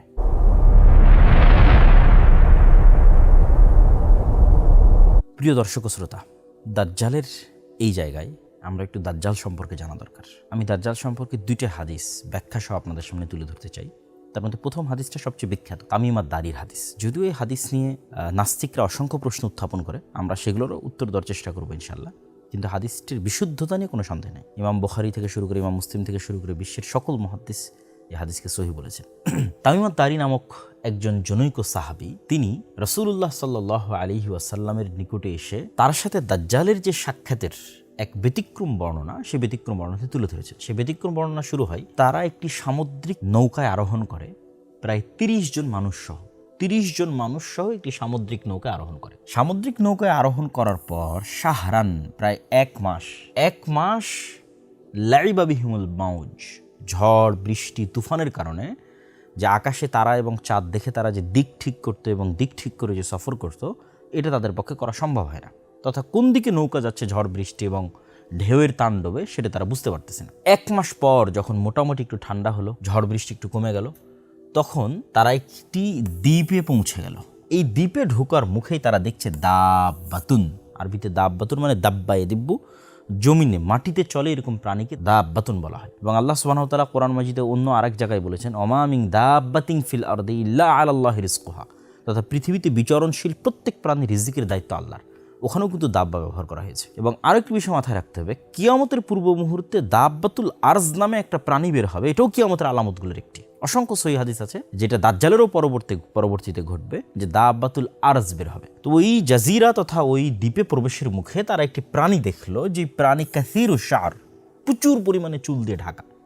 এত বেশি পরিমাণে চুল দিয়ে ঢাকা যে তারা বলতেছে যে তার মিন কবুলিহি আও মিন দুবুরিহি লা ইয়াদরুনা, বুঝা যাচ্ছে না মা কবুলুহু মিন দুবুরিহি, তার মুখ কোন দিকে, তার পিছন কোন দিকে, এটা তার অত্যাধিক চুলের কারণে বোঝা যাচ্ছে না। তো এই সাহাবীরা তামিম আদ-দারি এবং তার যে সঙ্গী সাথী, তারা কিন্তু তখনও মুসলমান হয়নি। তারা কিন্তু এই ঘটনা দেখে এসে মুহাম্মদ সাল্লাল্লাহু আলাইহি ওয়াসাল্লামের কাছে ইসলাম গ্রহণ করেছে। তারা তাকে জিজ্ঞেস করছে মা আন্তি। এই যে আন্তি, যারা আরবি জানেন তারা বুঝেন যেটা মুআন্নাস সূচক শব্দ ব্যবহার হয়, তথা তাকে তারা মহিলা তথা স্ত্রীলিঙ্গ বাচক শব্দ ব্যবহার করেছে। তথা তার আকার আকৃতির মধ্যে অবশ্যই মহিলাবাচক কিছু ছিল বা মহিলার কোনো আলামা ছিল। এবং সেও যখন উত্তরে বলেছে আনাল জাসসাসা, আমি হচ্ছি গোয়েন্দা। তা একটা প্রাণী কথা বলতেছে, জন্তু জীব জানোয়ার কথা বলতেছে, কি বলতেছে? সে গোয়েন্দা। সেম ঘটনা কিয়ামতের পূর্ব মুহূর্তে ঘটবে, যে একটা দাব্বাতুল আরজ বের হবে, যেই দাব্বাতুল আরজ, যেই জানোয়ার জন্তু মানুষের সাথে কথা বলবে। তো এই হাদিসের একটা ব্যতিক্রম পাঠ হচ্ছে, জীব জন্তু জানোয়ার মানুষের সাথে কথা বলতেছে এবং সে নিজেকে গোয়েন্দা হিসেবে পরিচয় দিচ্ছে। তথা দাজ্জালের পৃথিবীর তথ্য সংগ্রহের যে সেন্টার, দাজ্জাল পৃথিবীর যে তথ্যগুলো সংগ্রহ করে তার মাধ্যম হচ্ছে সে। তো এটা নিয়েও নাস্তিকদের অনেক বক্তব্য আছে যে একটা প্রাণী কীভাবে কথা বলে। তো আমি সবসময় কোরআন এবং হাদিসের সায়েন্স দিয়ে ব্যাখ্যা এই দিকে আমি যাওয়ার চেষ্টা করি না। আমি চেষ্টা করি কি, যে সায়েন্স যদি এইটা করতে পারে তাহলে আল্লাহ কি করতে পারে। বিশেষ করে আল্লাহর পথে যাত্রা বই এই জিনিসটার প্রতি ফোকাস দেওয়া হয়েছে, যে আল্লাহ সুবহানাহু তাআলার কথা এবং রাসূলের কথা নুসুস নাস ওইভাবেই বজায় রাখা সম্ভব যদি শুধু আমি চিন্তা করি যে মানুষের পক্ষে যদি এটা সম্ভব হয়, আল্লাহর পক্ষে কেন সম্ভব না। মানুষের তৈরি রোবট যার মধ্যে রূহ নাই, সে কথা বলতেছে। আপনি জেমিনির সাথে কথা বলেন, চ্যাটজিপিটির সাথে কথা বলেন, সেই ইনস্ট্যান্ট আপনার কথার উত্তর দিচ্ছে। একটা যন্ত্র আমার সাথে কথা বলছে কৃত্রিম বুদ্ধিমত্তা কাটিয়ে। তাহলে আল্লাহ সুবহানাহু তাআলার সৃষ্টি জীব যার মধ্যে রূহ আছে, সে কেন কথা বলতে পারবে না? সুতরাং এটা অসম্ভব কিছু নয়, অযৌক্তিক কিছু নয়। মানুষই তো এরকম অসংখ্য কিছু তৈরি করে ফেলতেছে। তখন এই গোয়েন্দা তাদেরকে বলল যে তোমরা এই সামনের দিকে এগিয়ে যাও, ওখানে একজন ব্যক্তি, একজন মানুষ তোমাদের অপেক্ষা করতেছে, সে তোমাদের সাথে কথা বলবে, সে তোমাদের বিষয়ে জানার জন্য খুবই আগ্রহী। তথা দাজ্জালের কাছে আগেই নিউজ পৌঁছে গেছে যে তারা এখানে আসতেছে, এই জন্যই সে জানার জন্য কিন্তু আগ্রহী। আর এই নিউজ হয়তো তার এই জাসসাসার মাধ্যমেই পৌঁছেছে। তো এই আরবের মানুষগুলো তারা চিন্তা করতেছে যে এই জীবজন্তু জানোয়ার আমাদের সাথে কথা বলতেছে, এই মনে হয় ভূত জিন। এই যে এখানে লেখেন আংতাকুনা শাইতানা, আমরা মনে করি যে মানে জিন শয়তান। নাহলে একটা গরু কীভাবে আমার সাথে কথা বলতে পারে, একটা খাসি কীভাবে আমার সাথে কথা বলতে পারে, জীবজন্তু জানোয়ার কীভাবে আমার সাথে কথা বলতে পারে। তো তাকে আমরা জিন শয়তান মনে করে ভয়ে পালিয়ে যেতে থাকলাম, যে যাক একটা মানুষ তো অন্তত আছে, আগে মানুষের সাথে দেখা করি। তো আমরা সেরান খুব দ্রুত যেতে থাকলাম ওই মানুষের সাথে সাক্ষাতের জন্য। তা আমরা যখন ঢুকলাম তখন দেখলাম আ'দমু ইনসানিন, এত বিশাল দেহের মানুষ আমরা আগেও কখনো দেখিনি, পরেও কখনো দেখিনি। এবং তাকে খুব শক্তভাবে বাঁধা আছে, তার হাতকে তার কাঁধের সাথে এবং তার হাঁটুকেও শক্তভাবে, হাঁটু কাঁধ হাত এগুলো খুব শক্তভাবে বাঁধা আছে। তো অনেকেই মনে করে যে বিশাল দেহের মানুষ দাজ্জাল কিভাবে, অথচ দেখেন এটাও অযৌক্তিক নয়। কেন অযৌক্তিক নয়? স্বয়ং রাসূল সাল্লাল্লাহু আলাইহি ওয়াসাল্লাম বলছে এবং আল্লাহ সুবহানাহু ওয়া তাআলার পক্ষ থেকে রাসূল সাল্লাল্লাহু আলাইহি ওয়াসাল্লামের মাধ্যমে আমরা জানি যে আদম আলাইহিসসালাতু ওয়াসসালামকে সৃষ্টি করা হয়েছিল, তিনি ছিলেন 60 গজ উঁচু। তো আদম আলাইহিসসালাতু ওয়াসসালামের মিন উলদে আদম, আদমেরই সন্তান তো দাজ্জাল। তাহলে আদম আলাইহিসসালাতু ওয়াসসালাম যে বিশাল দেহের অধিকারী, এখন যদি আদম আলাইহিসসালাতু ওয়াসসালাম আমাদের সামনে আসে আমরা কিন্তু আশ্চর্য হয়ে যাব, কেন মানুষের সাইজ খাটো হতে হতে হতে হতে হতে আমরা এই পর্যায়ে চলে এসেছি। তাহলে আদমের সন্তান দাজ্জাল বিশাল দেহের অধিকারী হলে অস্বাভাবিক কিছু না, অসম্ভব কিছু না, মানে ইললজিক্যাল কিছু নয়, লজিক্যাল, বিশ্বাস করার মতো এবং বিশ্বাসযোগ্য। তো আমরা এই বিশাল দেহের অধিকারী মানুষকে দেখে আমরা ওয়াইলাক মা আনতা, এই তুমি কে? তখন সে বলে যে তোমরা তো আমার খবর জানবেই, তোমরা আগে বলো তোমরা কারা। মানে দাজ্জাল বলছে আমি কে এটা তোমরা জানবেই, তোমরা আগে বলো তোমরা কারা। তো আমরা বললাম যে আমরা এরকম আরবের মানুষ, এভাবে আমরা সফর করেছিলাম, পুরো ঘটনা তাকে শোনালাম। দাজ্জাল তখন এই আরবের মানুষদেরকে 4টে বিষয় সম্পর্কে জিজ্ঞেস করেছে। 1 নম্বর হচ্ছে নাখলে বাইসান, 2 নম্বর হচ্ছে বহায়রা আত-তাবারিয়া, 3 নম্বর হচ্ছে আইনে জোগার এবং 4 নম্বর হচ্ছে আন নাবিয়িল উম্মিয়িন। এই 4টে বিষয় সম্পর্কে সে জিজ্ঞেস করেছে। নাখল বাইসান, এটা একটা খেজুর বাগান, বাইসানের খেজুর বাগান সম্পর্কে আমাকে বলো। বহায়রা আত-তাবারিয়া, এটা একটা লেক, এই লেক সম্পর্কে আমাকে বলো। আইনে জোগার, এটা একটা ঝর্ণা, এই ঝর্ণা সম্পর্কে আমাকে বলো। আর যারা পড়ালেখা জানে না, লেখা জানেন না, এই রকম নবী আমাদের মুহাম্মদ সাল্লাল্লাহু আলাইহি ওয়াসাল্লাম কিন্তু পড়তেও পারতেন না, লিখতেও পারতেন না, সেই নবী সম্পর্কে আমাকে সংবাদ দাও। তো এই চারটার মধ্যে তিনটা খুবই ইম্পর্টেন্ট, নাখলে বাইসান, বহাইরা তাবারিয়া, আইনে জোগার, এই তিনটে চলেন আমরা একটু দেখে আসি।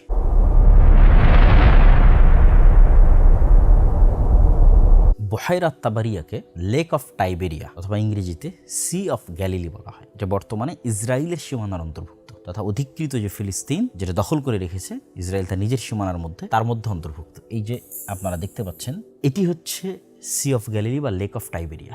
এটি বর্তমানে ইসরায়েলের সীমানার অন্তর্ভুক্ত এবং এখান থেকে অতি নিকটে আপনারা দেখতে পাচ্ছেন বাইত শিয়ান। এই যে সি অফ গ্যালিলি, এই যে এটা পানি, এখান থেকে অতি নিকটে বাইত শিয়ান, যেটাকে আমরা বাইসান বলতেছি, নাখাল বাইসান, সেটাই হিব্রু ভাষায় বাইত শিয়ান।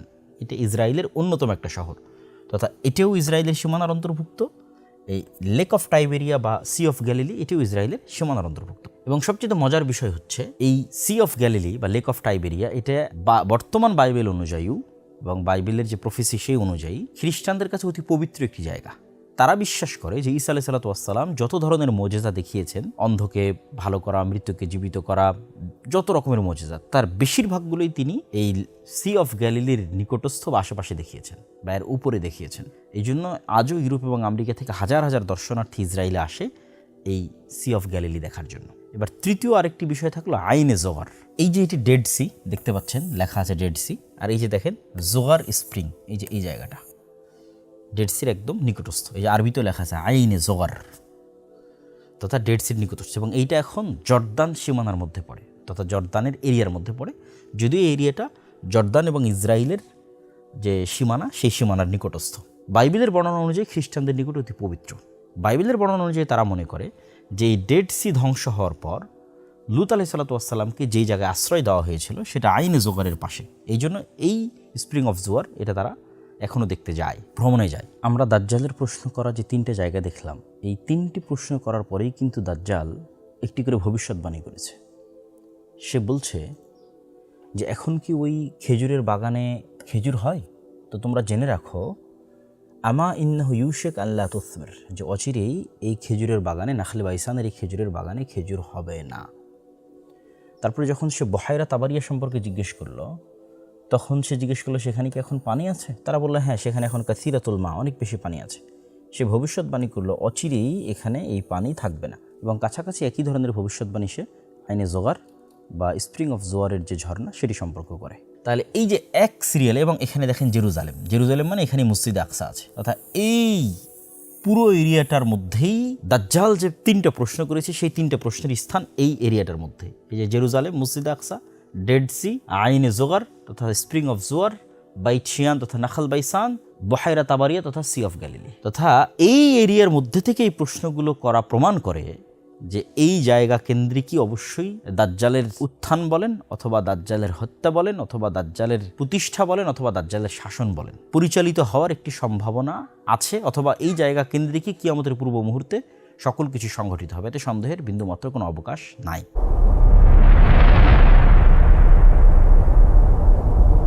এখানে আর একটি হাদিস বলিনি, রাসূল সাল্লাল্লাহু আলাইহি ওয়াসাল্লাম বলেছেন উমরানু বাইতুল মাকদিস তথা বাইতুল মাকদিসের আবাদ হওয়া, খরাবু ইয়াসরিব মদিনার বিরান হওয়া, ওয়া খরাবু ইয়াসরিব আর মদিনার বিরান হওয়া, খুরুজুল মালহামা ভয়ঙ্কর যে যুদ্ধ সেই যুদ্ধের আবির্ভাব, কিয়ামতের পূর্ব মুহূর্তের যে যুদ্ধ, যেটা বিশেষ করে যে যুদ্ধটা আমরা দেখলাম রোমানদের সাথে আমাক এবং দাবেক নামক জায়গায়, সেই যুদ্ধ। ওয়া খুরুজুল মালহামা আর ভয়ঙ্কর এই যুদ্ধের পরেই ফাতহুল কুস্তুনতুনিয়া তথা কনস্টান্টিনোপল বা ইস্তাম্বুল বিজয় হবে। ওয়াফাতহুল কুস্তুনতুনিয়া আর কনস্টান্টিনোপল বা ইস্তাম্বুল বিজয় হওয়ার পরই খরুজুদ দাজ্জাল বের হবে। তো এই যে ঘটনার ধারাক্রম, এই হাদিসটিও সহি একটি হাদিস। এই ঘটনার ধারাক্রমের যেটি প্রথম বাক্য, এটি নিয়েই আধুনিক যুগে অনেক আলোচনা হচ্ছে। কেউ কেউ এটির ব্যাখ্যা করেছে যে ওমরান বাইতুল মাকদিস মানে পলিটিক্যালি মসজিদে আকসা বা জেরুজালেম এটি একটি অ্যাক্টিভ সিটি শহর হবে। সেক্ষেত্রে আজকে যেমন আমরা দেখতেছি ইসরায়েল তার রাজধানী সেখানে নিয়ে যেতে চাচ্ছে, বা সারা বিশ্বের দৃষ্টি জেরুজালেমের প্রতি এবং ইহুদিদের সেটি একটি মূল লক্ষ্য এবং উদ্দেশ্য, খ্রিস্টানদের মূল লক্ষ্য উদ্দেশ্য। এটিকেও অনেকেই বলতেছে যে এটাই হচ্ছে ওমরান বাইতুল মাকদিস তথা গ্রেটার ইসরায়েল তৈরি হবে এবং গ্রেটার ইসরায়েলের রাজধানী হবে এটি। যদিও আমার কাছে ব্যক্তিগতভাবে মনে হয়, আল্লাহু আ'লাম বিসওয়াব, আল্লাহ ভালো জানে, যে এটি ওমরান বাইতুল মাকদিস দ্বারা উদ্দেশ্য নয়, বরং আমার ধারণা, আমার মনে হয় আল্লাহু আলাম, যে গ্রেটার ইসরায়েলও কোনো দিন তৈরি হবে না, এবং উমরান বাইতুল মাকদিস দ্বারা অর্থ হচ্ছে মুসলমানদের খেলাফাতের কেন্দ্রবিন্দু হবে মসজিদে আকসা তথা কিয়ামতের পূর্ব মুহূর্তে, এবং মালহামা এবং ইমাম মাহদি তাদের বের হওয়ার পূর্বেই অথবা ইমাম মাহদির নেতৃত্ব হতে পারে একটি খেলাফা বা একটি ইমারা প্রতিষ্ঠিত হবে মসজিদে আকসা এবং জেরুজালেম কেন্দ্র করে, তথা মসজিদে আকসা এবং জেরুজালেম পুনরায় মুসলমানরা বিজয় করবে। এটা দাজ্জাল এবং ঈসা আলাইহিস সালাম আসার পূর্বের কথাই আমি বলতেছি। তথা এখনকার যে অবস্থা সিচুয়েশন, এই সিচুয়েশন থাকবে না। এবং তখনই মুসলমানদের যেহেতু পলিটিক্যাল সেন্টার এক সময় ছিল মদিনা, তারপরে সেই পলিটিক্যাল সেন্টার আবু বকর, ওমর, ওসমান, আলী, ওসমান রাদিয়াল্লাহু পর্যন্ত পলিটিক্যাল সেন্টার ছিল মদিনা, তারপরে সে পলিটিক্যাল সেন্টার চলে গেছে কুফা, কুফা হয়ে বাগদাদ, বাগদাদ হয়ে কুফা হয়ে দেমাশক, দেমাশক হয়ে বাগদাদ, এবং বাগদাদ হয়ে ইস্তাম্বুলের রাজধানী, তুরস্কের রাজধানী ইস্তাম্বুল। এগুলি মোটামুটি বড় মুসলমানদের পলিটিক্যাল হিস্ট্রিতে বড় রাজনৈতিক রাজধানী ছিল। কিন্তু কখনো জেরুজালেম মুসলমানদের পলিটিক্যাল হিস্ট্রিতে কেন্দ্রীয় ভূমিকায় ছিল না। তো অচিরে একটা সময় আসবে যখন মুসলমানদেরই ক্ষমতার কেন্দ্রীয় ক্ষমতায় কেন্দ্রস্থলে থাকবে জেরুজালেম বা মসজিদে আকসা, এবং মুসলমানদের ব্যাপক আকারে আবাদি ওই মসজিদে আকসা কেন্দ্রিক হওয়ায়, মুসলমানদের ফোকাস ব্যাপকভাবে মসজিদে আকসা কেন্দ্রিক হওয়ায় হয়তো মদিনা বিরান হয়ে যেতে পারে, আল্লাহু আলাম। এই হাদিসের অর্থ কিভাবে বাস্তবায়ন হবে, কোনটা সঠিক, সেটির ব্যাখ্যা আল্লাহ সুবহানাহু ওয়া তাআলা ভালো জানেন।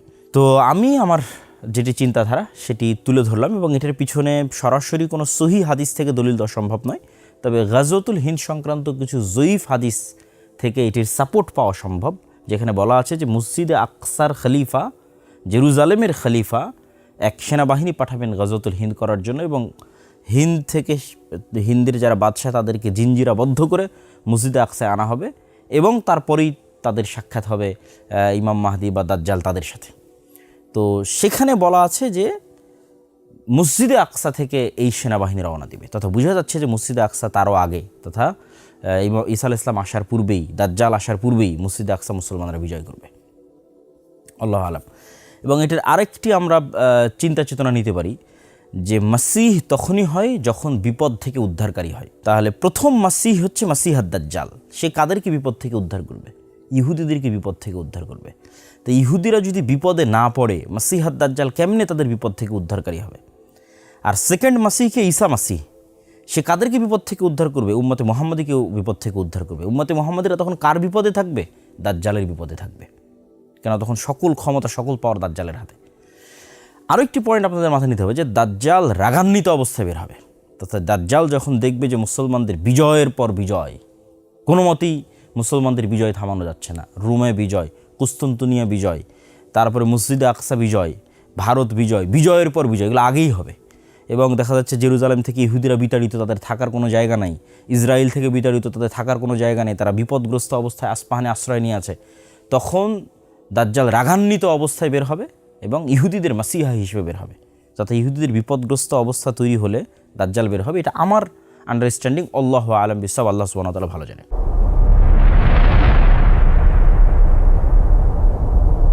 এবার দাজ্জালের কার্যক্রম এবং দাজ্জাল পৃথিবীতে কি করবে এবং দাজ্জাল কয়দিন থাকবে এবং তারপরে কি হবে, এটার একটা বিস্তারিত আমাদের দেখাই। রাসূলুল্লাহ সাল্লাল্লাহু আলাইহি ওয়াসাল্লাম দাজ্জাল সম্পর্কে আরেকটি বিস্তারিত হাদিসে, পুরো হাদিসের আমরা অনুবাদ করব না, মূল অংশগুলো আপনাদের দেখাই। আরেকটি বিস্তারিত হাদিসে রাসূলুল্লাহ সাল্লাল্লাহু আলাইহি ওয়াসাল্লাম বলছেন যে আমি জীবিত থাকা অবস্থায় যদি দাজ্জাল বের হয় তাহলে আমিই তো তোমাদের জন্য যথেষ্ট দাজ্জালের জন্য, আর যদি আমি জীবিত থাকা অবস্থায় বের না হয় তাহলে আল্লাহ সুবহানাহু ওয়া তাআলা আল্লাহু খলিফাতি আলা কুল্লি মুসলিম, প্রত্যেক মুসলমানের দায়িত্ব আল্লাহর উপর। দেখেন রাসূল সাল্লাল্লাহু আলাইহি ওয়াসাল্লাম নিজেও আশঙ্কা করতেন যে তার জীবদ্দশাতে দাজ্জাল বের হয়ে যেতে পারে। এটার আরও একটা উদাহরণ আপনারা নিতে পারেন ইবনে সৈয়াদের হাদিস থেকে। যে ইবনে সৈয়াদ নামক একজন ইহুদি ব্যক্তি, যাকে সাহাবীরা দাজ্জাল হিসেবে সন্দেহ করতেন আল্লাহর নবীর জীবদ্দশায়। তো যখন ওমর রাদিয়াল্লাহু তাআলা বলছে আল্লাহ নবী আপনি আমাকে অনুমতি দেন যে আমি ইবনে সৈয়াদকে হত্যা করব, তখন রাসূল সাল্লাল্লাহু আলাইহি ওয়াসাল্লাম বলছে যদি এ দাজ্জাল না হয় তাহলে কেন নিরপরাধ মানুষকে হত্যা করবে, আর যদি এ দাজ্জাল হয় তাহলে তুমি তো তাকে হত্যার অধিকার রাখো না, তাকে ঈসা আলাইহিস সালাম হত্যা করবে। তা আল্লাহ নবী কিন্তু বললেন না যে সে দাজ্জাল নয়। এই জন্য দাজ্জালের আগমনের বিষয়ে যে আমি নিশ্চিত যে না আজকে দাজ্জাল বের হবে না, আগামীকাল দাজ্জাল বের হবে না, এরকম নিশ্চিত স্বয়ং মুহাম্মদ সাল্লাল্লাহু আলাইহি ওয়াসাল্লামও ছিলেন না।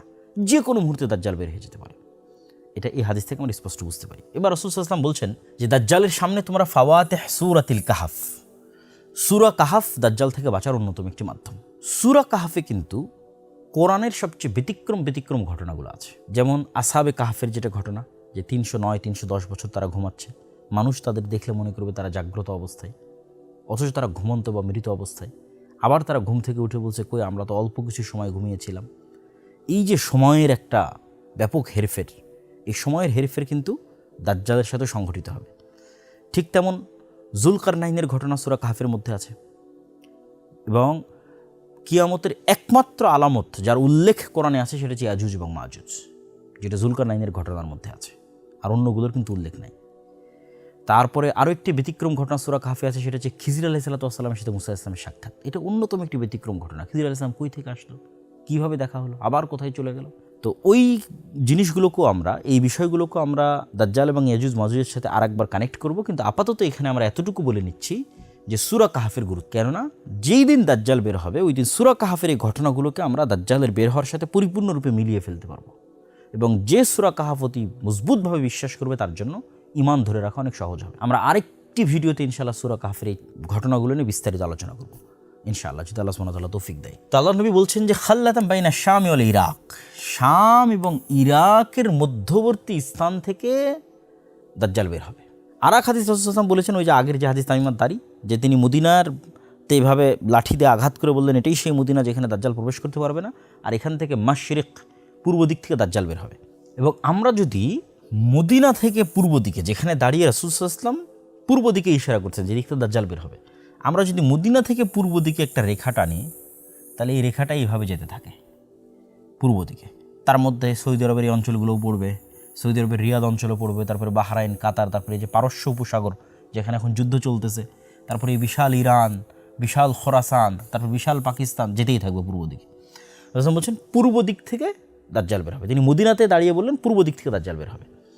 এবং এখানে আমরা আরেকটা রেখা টেনে আপনাদের দেখাই, এটা হচ্ছে মক্কা কাবা, এটা হচ্ছে মদিনার, এখানে আছে জেরুজালেম। এটা কিন্তু এক সিরিয়ালে কাছাকাছি। এই এরিয়াগুলোতে দাজ্জালের প্রচুর পরিমাণে চলাফেরা হবে এবং কিয়ামতের পূর্ব মুহূর্তের সকল ঘটনা এই এরিয়ায় সংঘটিত হবে। এটা আমরা শেষ মুহূর্তে গিয়ে আরও ক্লিয়ার করব, কিন্তু এই এরিয়া সম্পূর্ণরূপে ফিতনামুক্ত থাকবে। মদিনা এবং মক্কা সম্পূর্ণরূপে ফিতনামুক্ত থাকবে। তো রাসূলুল্লাহ সাল্লাল্লাহু আলাইহি ওয়াসাল্লাম বললেন যে দাজ্জাল পৃথিবীতে থাকবে 40 দিন।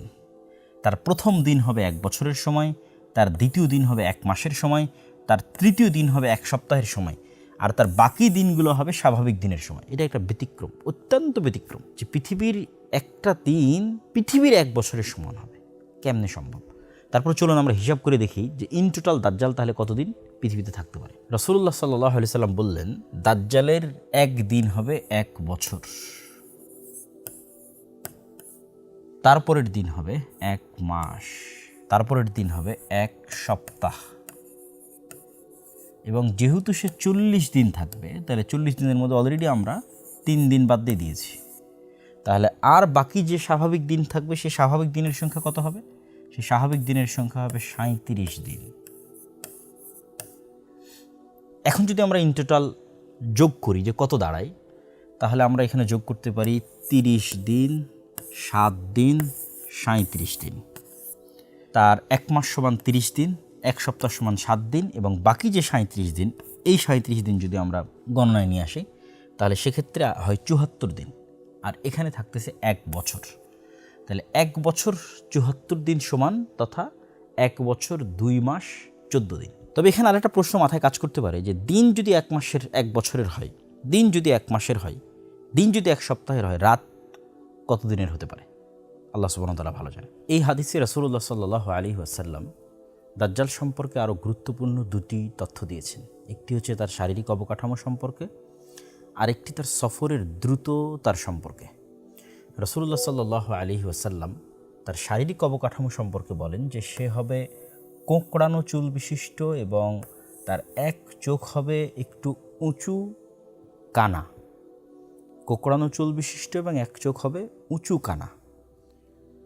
এবং তার গতি সম্পর্কে রাসূল সাল্লাল্লাহু আলাইহি ওয়াসাল্লাম বলেন যে মেঘমালাকে যখন কোনো বাতাস উড়িয়ে নিয়ে যায়, তথা ঝড়ের সময় মেঘকে আমরা যে আকাশে উঠতে দেখি, ওই মেঘের যে গতি থাকে বাতাসের উড়িয়ে নিয়ে যাওয়ার কারণে, দাজ্জালের সেই গতি হবে। এটা দাজ্জালের নিজস্ব গতিও হতে পারে, যেটা হাদিসের জাহিরি অর্থ, আমরা সবসময় বলছি যে আমরা হাদিসের প্রকাশ্য অর্থকে প্রাধান্য দেব, অথবা যন্ত্রের সাহায্যও যদি দাজ্জাল নেয়, উড়ার জন্য, তার গতিশীলতা বাড়ানোর জন্য সেটিও হতে পারে। আল্লাহু আলাম বিসসাওয়াব। তাহলে আমরা দেখলাম দাজ্জাল পৃথিবীতে 1 বছর 2 মাস 14 দিন সে সফর করবে এবং পৃথিবীর সকল জায়গায় সফর করবে, মক্কা এবং মদিনা ছাড়া। এবং তার ফিতনার ধরনটা কেমন হবে, কীরকম ভয়াবহ হবে, সেটাও রাসূল সাল্লাল্লাহু আলাইহি ওয়াসাল্লাম বলছেন। তিনি বলছেন, যখন সে কোনো শহরের পাশ দিয়ে অতিক্রম করবে তখন তাদেরকে সে তার দিকে দাওয়াত দিবে, যদিও শহরের মানুষ ইউমিনুনা বিহি, তার দাওয়াতে ঈমান আনে, এবং ওয়াস্তাজিবুনা লাহু, এবং তার দাওয়াতে সাড়া দেয়। তাহলে দাজ্জাল আসমানকে বলবে বৃষ্টি বর্ষণ করো, ফায়ামুরুস সামা ফাতুমতির, দাজ্জালের আদেশে আসমান বৃষ্টি বর্ষণ করবে। ওয়াল আরদা ফাতুমবিত, এবং জমিনকে আদেশ করবে যে তুমি ফসল উৎপাদন করো, তখন জমিন ফসল উৎপাদন করবে। আমরা যদি আজকের সময় কল্পনা করি যে পরিমাণ তেলের সংকট, ধরেন আজকে আমি বলতেছি যে তুমি আমার প্রতি ঈমান আনলে তোমাকে তেল দেওয়া হবে, ঈমান না আনলে তেল দেওয়া হবে না। তাহলে আপনি চিন্তা করেন কি হতে পারে। বাংলাদেশে যদি আগামী 1 মাস 1 ফোঁটাও তেল না আসে, তাহলে আমাদের দেশের বিদ্যুৎ থেকে শুরু করে, যানবাহন থেকে শুরু করে, মোবাইল কম্পিউটার থেকে শুরু করে সব কিছু আমরা হারিয়ে ফেলবো। এর চেয়েতেও ভয়াবহ বিষয়ের কথা বলা হচ্ছে যে আকাশ বৃষ্টি বর্ষণ করবে দাজ্জালের আদেশ। তেল তো বহু দূরের কথা, জমিন ফসল উৎপাদন করবে দাজ্জালের আদেশ, এবং যে তার প্রতি ঈমান আনবে না তার জন্য সব বন্ধ হয়ে যাবে। এই জন্য এটাকে বলা হয়েছে পৃথিবীর সবচেয়ে ভয়াবহ ফিতনা। এইরকম ভয়াবহ ফিতনা থেকে মানুষ কিভাবে বাঁচবে, এটা আমরা ভিডিওর শেষে আপনাদেরকে বলবো ইনশাল্লাহ, যে কীভাবে মানুষ এই ভয়াবহ ফিতনা থেকে বাঁচবে। এইভাবে যখন এই ফিতনা চলতে থাকবে এবং এই ফিতনায় মুমিন এবং মুসলিমের অতিষ্ঠ হয়ে যাবে, এবং শামের মানুষ তারাও দুর্ভিক্ষে নিপতিত হয়ে যাবে। শামের যে মুজাহিদরা কুস্তুনতুনিয়া বিজয় করলো, আগের হাদিসে দেখলেন, তারাও দুর্ভিক্ষের মধ্যে পড়ে যাবে।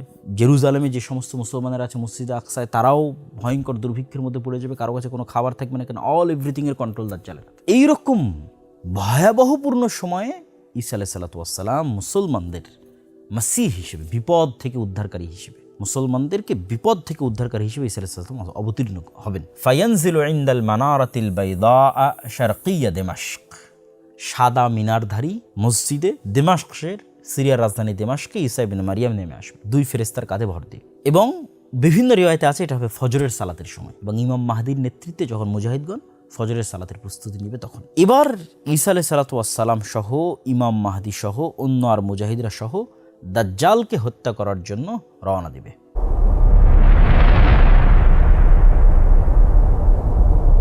দাজ্জালকে কোথায় হত্যা করবে?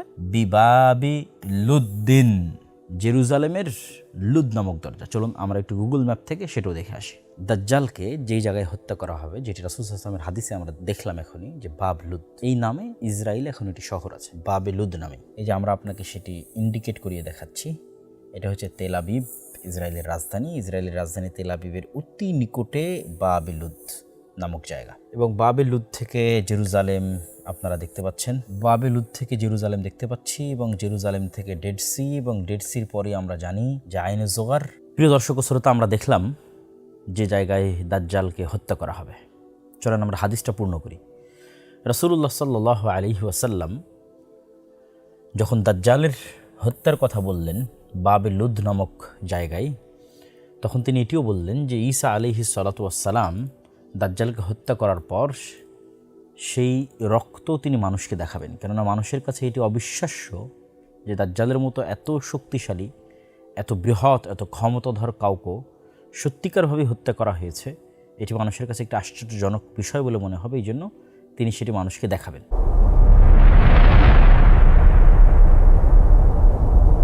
তবে এর চেয়েও আশ্চর্যের বিষয় হচ্ছে যে দাজ্জালের মতো পৃথিবীর সবচেয়ে বড় ভয়াবহ ফিতনাকে পৃথিবী থেকে ধ্বংস করে দেওয়ার পর এমন এক ফিতনার মুখোমুখি হবে ঈসা আলাইহিস সালাতু ওয়াস সালাম এবং তার সঙ্গী সাথী মুমিন মুজাহিদরা, যে ফিতনা মোকাবেলার সক্ষমতা দাজ্জালকে হত্যাকারী ঈসা আলাইহিস সালামেরও থাকবে না। একথা আমি বলিনি, রাসূল সাল্লাল্লাহু আলাইহি ওয়াসাল্লাম বলছেন। তিনি বলছেন, আল্লাহ বলেন, আল্লাহ ঈসা আলাইহিস সালামের কাছে ওহী করবেন, ইন্নী কদ আখরাজতু ইবাদান লি, আমার কিছু বান্দা, মানে আদমের সন্তান, আমার কিছু বান্দা আমি বের করে দিয়েছি, লা ইয়াদানি লি আহাদিম বিকিতালিহিম, কারো পক্ষেই সম্ভব নয় যে তাদের সাথে মোকাবেলা করবে। ঈসা তোমার পক্ষে সম্ভব নয়। যে ঈসা দাজ্জালের মতো বড় ফিতনাকে ধ্বংস করেছে তার পক্ষে সম্ভব নয় এখন আল্লাহর যে বান্দারা বের হবে তাদের সাথে মোকাবেলা করা। তারা কারা? তারাই হচ্ছে ইয়াজুজ এবং মাজুজ। যে ইয়াজুজ এবং মাজুজকে বাইবেলের ভাষায় বলা হয়েছে গগ অ্যান্ড ম্যাগগ। এটা শুধু উচ্চারণের পার্থক্য। ইয়াজুজ এবং মাজুজ।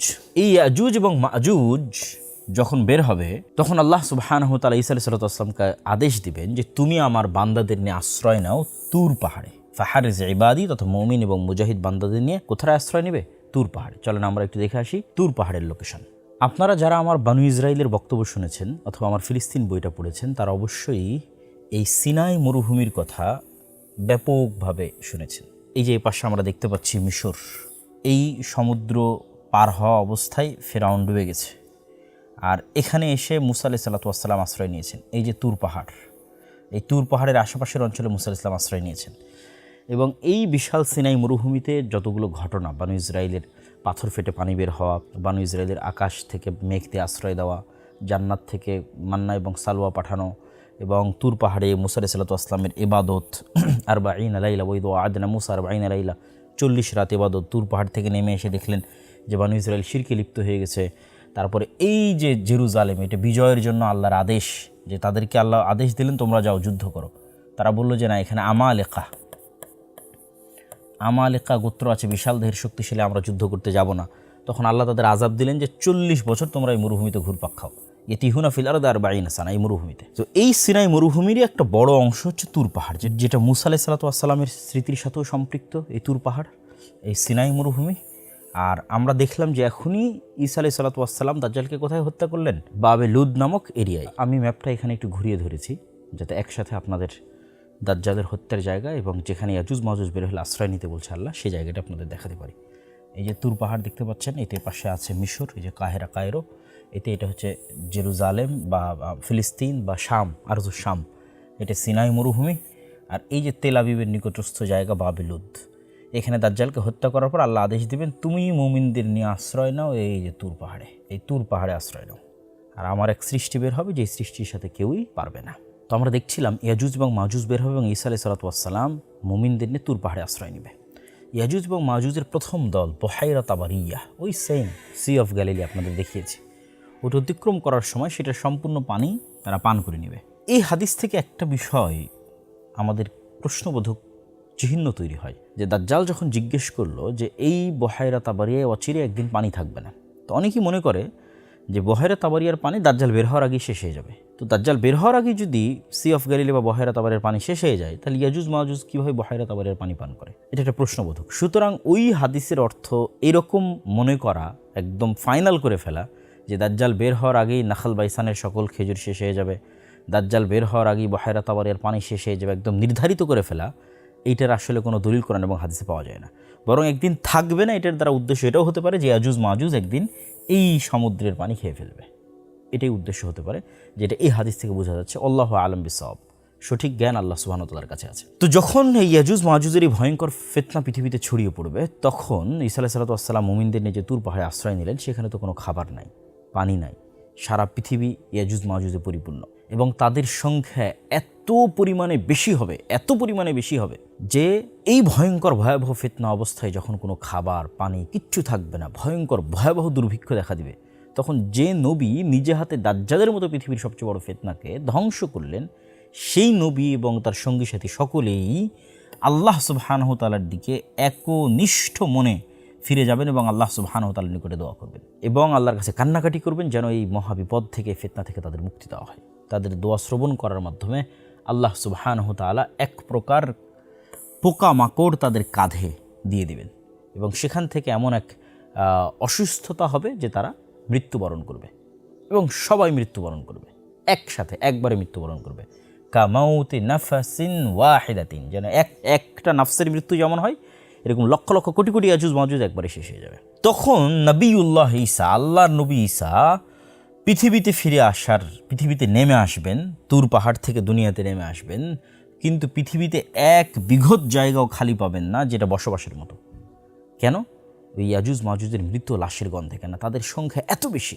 ইয়াজুজ মাজুজের সংখ্যাধিক্য বুঝতে গিয়ে একটা হাদিস আমরা সামনে রাখতে পারি, যে হাদিসে রাসূলুল্লাহ সাল্লাল্লাহু আলাইহি ওয়াসাল্লাম বলছেন যে আদম সন্তানের প্রতি 1000-এ 999 জন জাহান্নামী বা জাহান্নামে যাবে।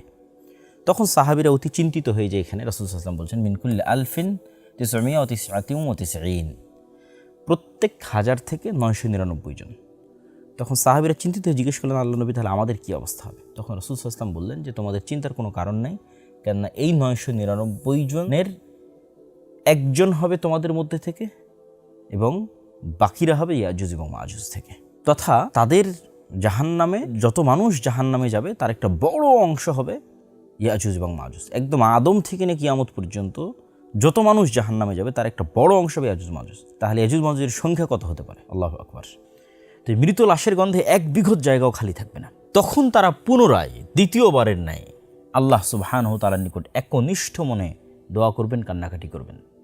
তখন এবার দ্বিতীয়বার তাদের দোয়া কবুল করে আল্লাহ সুবহানাহু ওয়া তাআলা এক প্রকার পাখি পাঠাবেন, যে পাখির কথা রাসূলুল্লাহ সাল্লাল্লাহু আলাইহি সাল্লাম বলছেন, কাআনাকিল বুখতি।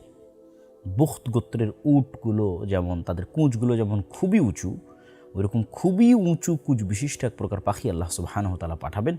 এই পাখিগুলো এই ইয়াজুজ মাজুজের লাশগুলোকে বহন করবে এবং আল্লাহ যেখানে চাইবেন সেখানে ফেলে দেবে।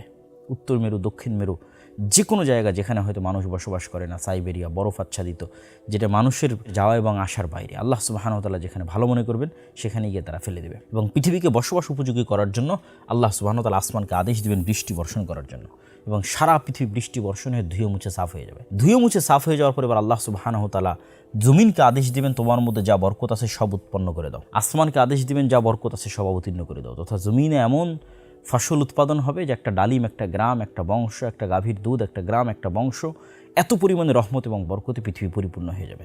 এবং রাসূলুল্লাহ সাল্লাল্লাহু আলাইহি ওয়াসাল্লামের ভাষা অনুযায়ী বিভিন্ন রিওয়ায়েতে, কোনো রিওয়ায়েতে 7 বছর, কোনো রিওয়ায়েতে 10 বছর এই সময়টি চলমান থাকবে। এই সময়ের পরে আল্লাহ সুবহানাহু ওয়া তাআলা একটি ঠান্ডা বাতাস পাঠাবেন, শীতল হাওয়া। এই সময়টা হবে পৃথিবীর শান্তি নিরাপত্তায় পরিপূর্ণ। কোনো মারামারি, কোনো গণ্ডগোল, কোনো যুদ্ধাস্ত্র, কোনো তরবারি, কোনো তীর ধনুক কিচ্ছু প্রয়োজন হবে না মানুষের।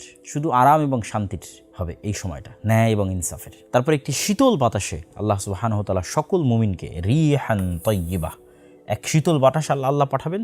এই শীতল বাতাসে রূহা কুল্লি মুমিনিন ওয়া কুল্লি মুসলিমিন, সকল মুমিন, সকল মুসলিম মারা যাবে। শুধু কারা বাকি থাকবে? শিরারুন নাস, ফাসিক এবং ফাজের মানুষেরা বাকি থাকবে। এই ফাসিক এবং ফাজের মানুষদের উপরই একটা সময় গিয়ে কিয়ামত কায়েম হবে। কতদিন পরে ওটাও আল্লাহ সুবহানাহু ওয়া তাআলা ভালো জানেন, ওটাও আমরা জানি না। কিন্তু ওই সময়গুলো সেই সময় যখন কোরআন থাকবে না, কালিমা লা ইলাহা ইল্লাল্লাহ থাকবে না, আল্লাহর নাম উচ্চারণ করার মতো কেউ থাকবে না, মক্কায় হজ হবে না, কাবা ঘর ধ্বংস হয়ে যাবে। ওই সময়গুলো হচ্ছে সেই সময় যখন মানুষ কুকুর শ্রীগালের ন্যায় খোলা মাঠে যৌন মিলনে লিপ্ত হবে, কোনো লজ্জাবোধ কাজ করবে না। এই যে ভয়ঙ্কর ভয়াবহ যে সময়গুলো, এই সময়গুলো ঈসা আলাইহিস সালামের আগমনের পূর্বের সময় নয়। ঈসা আলাইহিস সালামের আগমনের পূর্ব পর্যন্ত, দাজ্জালের আগমনের পূর্ব পর্যন্ত কোরআন থাকবে, হাদিস থাকবে, দ্বীনের জ্ঞান থাকবে, মসজিদ থাকবে, মাদ্রাসা থাকবে, হজ থাকবে, ওমরা থাকবে, লা ইলাহা ইল্লাল্লাহ থাকবে, সব থাকবে, জিহাদ থাকবে, মুজাহিদ থাকবে, সবই থাকবে। আর এই যে যেগুলো একদম না থাকা, পরিপূর্ণ খারাপে পরিপূর্ণ হয়ে যাবে পৃথিবী, এটা হবে ঈসা আলাইহিস সালামের মৃত্যুর পরে। আর ঈসা আলাইহিস সালামকে কবর দেওয়া হবে মুহাম্মদ সাল্লাল্লাহু আলাইহি ওয়াসাল্লামের পাশে। আমরা যদি রাসূলুল্লাহ সাল্লাল্লাহু আলাইহি ওয়াসাল্লামের কবর দেখি মসজিদে নববীতে, তাহলে আমাদের কাছে একটি বিষয় স্পষ্ট হবে যে এখানে রাসূলুল্লাহ সাল্লাল্লাহু আলাইহি ওয়াসাল্লামের কবর। আমরা কল্পনা করি যে এখানে রাসূল সাল্লাল্লাহু আলাইহি ওয়াসাল্লামের কবর আছে। রাসূল সাল্লাল্লাহু আলাইহি ওয়াসাল্লাম থেকে আরেকটু রাসূলের কাঁধ বরাবর জায়গা থেকে আবু বকর রাদিয়াল্লাহু আনহুর কবর, তার থেকে আরেকটু পিছনে তার কাঁধ বরাবর ওমর রাদিয়াল্লাহু আনহুর কবর, এইভাবে। আর রাসূল সাল্লাল্লাহু আলাইহি ওয়াসাল্লামের এই পাশের জায়গা খালি আছে, এই পাশে কারো কবর নাই, এই পাশে আবু বকর এবং ওমরের কবর। এই যে পাশে রাসূল সাল্লাল্লাহু আলাইহি ওয়াসাল্লামের খালি জায়গা আছে, ঈসা আলাইহিস সালাতু ওয়াসসালামকে দাফন করা হবে এবং কবর দেওয়া হবে তার মৃত্যুর পর।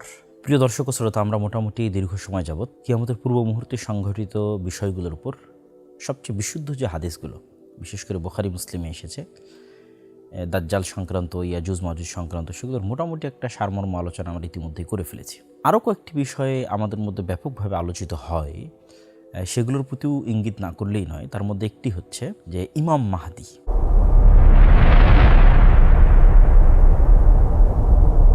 ইমাম মাহদী সংক্রান্ত কিছু আকীদা এবং বিশ্বাস আছে শিয়াদের, আর কিছু আকীদা এবং বিশ্বাস আছে আহলুস সুন্নাত ওয়াল জামাতের। শিয়াদের বিশ্বাস হচ্ছে তাদের ইসনা আশার 12 ইমাম, পবিত্র ইমাম, তাদের মধ্যে 12তম ইমাম তিনি নিজেকে অদৃশ্য করে নিয়েছেন, কোনো পাহাড়, কোনো গার, কোনো এরকম কোথাও তিনি অদৃশ্য অবস্থায় আছেন। এই জন্য তারা বলে আল মাহদি আল মুনতাজার, তথা তিনি পৃথিবীতেই আছেন, তার অপেক্ষা তারা করতেছে এবং সেই মাহদির জন্য তারা কামনা করে বা সেই মাহদিকে তারা চায় যে সে দ্রুত ফিরে আসুক। আহলুস সুন্নাত ওয়াল জামাতের ক্ষেত্রে ইমাম মাহদির বিষয়ে এরকমের কোনো আকীদা বা বিশ্বাস নাই, বা এই বিষয়গুলো সম্পূর্ণরূপে একটি ভ্রান্ত আকীদা এবং বিশ্বাসের অংশ।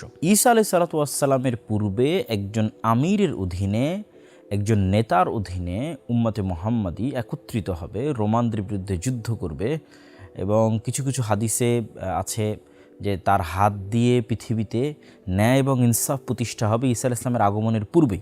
বিশেষ করে শেখ আব্দুল মুহসিন আল আব্বাদ এই বিষয়ে একটি বই লিখেছেন। আমরা সেই বই থেকেও এই বিষয়ে একটি হাদিস দেখে আসতে পারি। যেহেতু ইমাম মাহদি নিয়ে অসংখ্য বিভ্রান্ত আকীদা এবং বিভ্রান্ত বিশ্বাস মানুষের মধ্যে বিরাজমান, ফলত এই বিষয়ে সঠিক আকীদা রাখাও অনেক জরুরি, এবং এই জন্য আমরা মাকতাবাতুস সালাফের পক্ষ থেকে অচিরেই এই শেখ আব্দুল মুহসিন আল আব্বাদের এই বইটি আমরা বাংলা অনুবাদ নিয়ে আসছি ইনশাআল্লাহ। সেখানে বিস্তারিত আলোচনা পাবেন।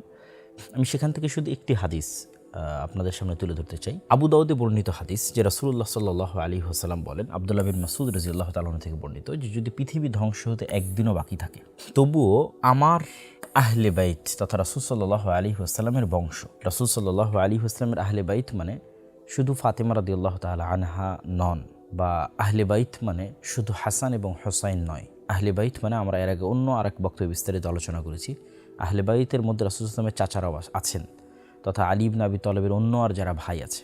আবু তালেব তো রাসূল সাল্লাল্লাহু আলাইহি ওয়াসাল্লামের চাচা, তার এক ছেলে তো আলী, আর এক ছেলে জাফর ইবনে আবি তালেব, যিনি মুতার যুদ্ধে শহীদ হয়েছেন। তো এরকম রাসূল সাল্লাল্লাহু আলাইহি ওয়াসাল্লামের আরেক চাচা আব্বাস বিন আব্দুল মুত্তালিব, যার এক ছেলে হচ্ছে আব্দুল্লাহ ইবনে আব্বাস।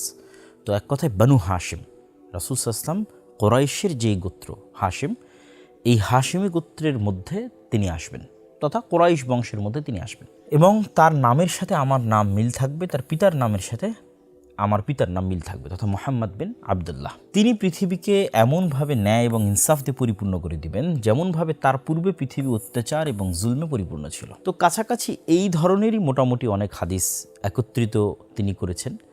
তার মধ্যে সহিহাইনে তথা সহিহ বুখারী এবং মুসলিমে সরাসরি মাহদি নামে নাই, কিন্তু বুখারী এবং মুসলিমে যেগুলো আছে সেটা হচ্ছে ঈসা আলাইহিস সালাম আসার পূর্বে যে ইমামের অধীনে মুসলমানগণ একত্রিত হবে, যে আমির ঈসা আলাইহিস সালামকে বলবে যে আপনি সালাত আদায় করান, পর ঈসা আলাইহিস সালাম সে আমিরকে বলবে আপনি সালাত আদায় করান, এই বর্ণনাগুলো আছে। তো ওগুলো থেকে ইন্ডিকেট পাওয়া যায় যে হ্যাঁ, ঈসা আলাইহিস সালামের আগমনের পূর্বে একজন আমিরের অধীনে মুসলমানেরা একত্রিত হবে। আর সরাসরি মাহদির নাম নিয়ে সহিহ বুখারী এবং মুসলিমের বাইরে অনেক হাদিস আছে যেগুলো একত্রিত করলে হাসান বা সহিহ স্তরের হয়, সেগুলো এখানে এই বই একত্রিত করা আছে। তার মধ্যে একটি হাদিস আপনাদের সামনে তুলে ধরলাম। এখানে আমাদের একটা বিষয় মনে রাখতে হবে যে ইমাম মাহদি বা মাহদি বিষয়ে আমাদের বিশ্বাস কী হবে। মাহদি বিষয়ে আমাদের বিশ্বাস হবে যে আবু বকর, ওমর, উসমান, আলী রাসূল সাল্লাল্লাহু আলাইহি ওয়াসাল্লামের পরে এবং রাসূল সাল্লাল্লাহু আলাইহি ওয়াসাল্লামের সাহাবীরা সর্বশ্রেষ্ঠ, এবং সাহাবীদের মধ্যে জান্নাতের সুসংবাদপ্রাপ্ত যারা তারা সর্বশ্রেষ্ঠ। জান্নাতের সুসংবাদপ্রাপ্তদের মধ্যে এই চারজন খলিফা সর্বশ্রেষ্ঠ। এই চারজনের মধ্যে সর্বশ্রেষ্ঠ আবু বকর রাদিয়াল্লাহু তাআলা আনহু, তথা ইমাম মাহদির এরকম কোনো ব্যক্তিত্ব নন যিনি আবু বকরের চেয়ে শ্রেষ্ঠ, ওমরের চেয়ে শ্রেষ্ঠ, ওসমান, আলী রাদিয়াল্লাহু তাআলার চেয়ে শ্রেষ্ঠ, বা রাসূল সাল্লাল্লাহু আলাইহি ওয়াসাল্লামের অন্য কোনো সাহাবীর চেয়ে শ্রেষ্ঠ। তবে হ্যাঁ, তিনি একজন সৎ নেতা, একজন সৎ আমির, এবং এতটুকুই আমাদের বিশ্বাস তার সম্পর্কে থাকবে। তবে তার সৈন্যবাহিনীর আমাদের অংশ হতে হবে, তিনি কখন বের হলেন, কোথায় বের হচ্ছেন, এটা সম্পর্কে আমাদের খোঁজ খবর রাখতে হবে। এই বিষয়গুলো কেন উচিত নয়? এই জন্য উচিত নয় যে এই জামানাটা হচ্ছে ফিতনার জামানা। দাজ্জাল এবং দাজ্জালের পূর্ব মুহূর্তের যে ফিতনা, এটা ফিতনার জামানা। আর রাসূল সাল্লাল্লাহু আলাইহি ওয়াসাল্লাম ফিতনা থেকে পরিত্রাণ চাইতে আমাদের শিখিয়েছেন, আল্লাহু নাউযুবিকা মিন ফিতনাতিল মাসিহিদ দাজ্জাল। তথা আমাদের কামনা হবে যেন মাসিহিদ দাজ্জালের যুগ আসার পূর্বেই, ঈসা ইসলামের যুগ আসার পূর্বে, ইমাম মাহদির যুগ আসার পূর্বে আমরা যেন ঈমান নিয়ে পৃথিবী থেকে বিদায় নিতে পারি। এবং ইমাম মাহদি আসলে বা ঈসা ইসলাম আসলে নতুন কোনো দিন আসবে, নতুন কোনো আসমানি কিতাব আসবে, নতুন কোনো হাদিস তৈরি হবে, এরকম কিছু নাই। বরং যেই কোরআন, যেই হাদিস এখন আমাদের কাছে আছে, যেই কোরআন এবং হাদিস মানার জন্য দাজ্জাল তামিম আদ-দারির ওই হাদিসে তাদেরকে বলেছিল যে তোমাদের উচিত হবে মুহাম্মদ সাল্লাল্লাহু আলাইহি ওয়াসাল্লামের কথা মেনে নেওয়া, ওই মুহাম্মদ সাল্লাল্লাহু আলাইহি ওয়াসাল্লামের আনিত কোরআন এবং হাদিসের উপরই ইমাম মাহদি এবং ঈসা আলাইহিস সালাম আমল করবেন। তাহলে আমাদের কাজ কি? আমাদের কাজ তো আমাদের কাছে আছেই, যে কোরআন এবং হাদিস আমাদের কাছে, সেটার উপর আমাদের আমল করতে হবে। আমাদের ঈমান এবং সালাতের উপর আমাদেরকে অটল থাকতে হবে ফিতনা থেকে বাঁচার জন্য, যেটা আমি আমাদের এই আলোচনার শেষে আরেকবার বলবো। তবে হ্যাঁ, কে ইমাম মাহদি প্রকৃত অর্থে, এটা বুঝার কোনো আলামত আছে কিনা? এটা বুঝার একটা আলামত হতে পারে যে মুসলমানেরা তার নেতৃত্বে একত্রিত হবে। তিনি নেতা হতে চাইবেন না, মক্কায় মানুষেরা জোরপূর্বক তাকে নেতা করবে, তিনি নিজে নেতৃত্বে দাবি করবেন না, তিনি নিজে দাবি করবেন না যে আমি ইমাম মাহদি আসো আমার কাছে বায়াত গ্রহণ করে, এরকম কোনো দাবি তিনি করবেন না। মানুষেরাই জোর করে তাকে নেতা বানাবে। এবং আরও একটি বড় আলামত যেটা অন্য একটি হাদিসে পাওয়া যায়, সেটি হচ্ছে রাসূলুল্লাহ সাল্লাল্লাহু আলাইহি সাল্লাম বলেছেন যে পৃথিবীর পূর্বে একটা বিশাল ভূমিধস হবে, পশ্চিমে একটা ভূমিধস হবে, আর আরব ভূখণ্ডে একটা ভূমিধস হবে। এবং কিছু কিছু হাদিসে আরব ভূখণ্ডে ভূমিধসের এই জায়গাটা নির্ধারিত করা আছে। এখানে আপনাদের সামনে সহিহ মুসলিমের আমরা একটা হাদিস তুলে ধরেছি, যেখানে আরব ভূখণ্ডে ভূমিধসের জায়গাটা নির্ধারণ করা আছে বাইদা নামক জায়গায় ভূমিধসটা হবে। এবং এই ভূমিধসের ক্ষেত্রে রাসূল সাল্লাল্লাহু আলাইহি ওয়াসাল্লাম তার বংশের একজন ব্যক্তির কথা বলছেন, যিনি মক্কায় আশ্রয় নেবেন, তার বিরুদ্ধে সেনাবাহিনী পাঠানো হবে। ওই সেনাবাহিনী এই বাইদা নামক জায়গায় ভূমিধসের শিকার হবে। তো হাদিসের সিঙ্ক্রোনাইজেশনে মনে হচ্ছে যে রাসূল সাল্লাল্লাহু আলাইহি ওয়াসাল্লাম কুরাইশ বংশের যে ব্যক্তির কথা বলছেন যে মক্কায় আশ্রয় নেবে, সেটাই হয়তো আমরা যে ইমাম মাহদির কথা বলতেছি তিনি হতে পারেন। তথা যখন আমরা দেখব যে জাজিরাতুল আরবে একটা ভূমিধস হয়েছে, যেই ভূমিধসে পুরো অংশ মাটির নিচে ঢুকে গেছে, এবং সেটা যদি বাইদা নামক জায়গায় হয়, যদিও বর্তমান সৌদি আরবে বাইদা নামে অসংখ্য জায়গা আছে, তারপরও আধুনিক যুগের বিশ্লেষকগণ একটা জায়গাকে এই হাদিসের সাথে কানেক্টেড করেছেন, সেটা আমরা দেখাচ্ছি। এই জায়গায় হবে নিশ্চিত এটা বলাও কঠিন।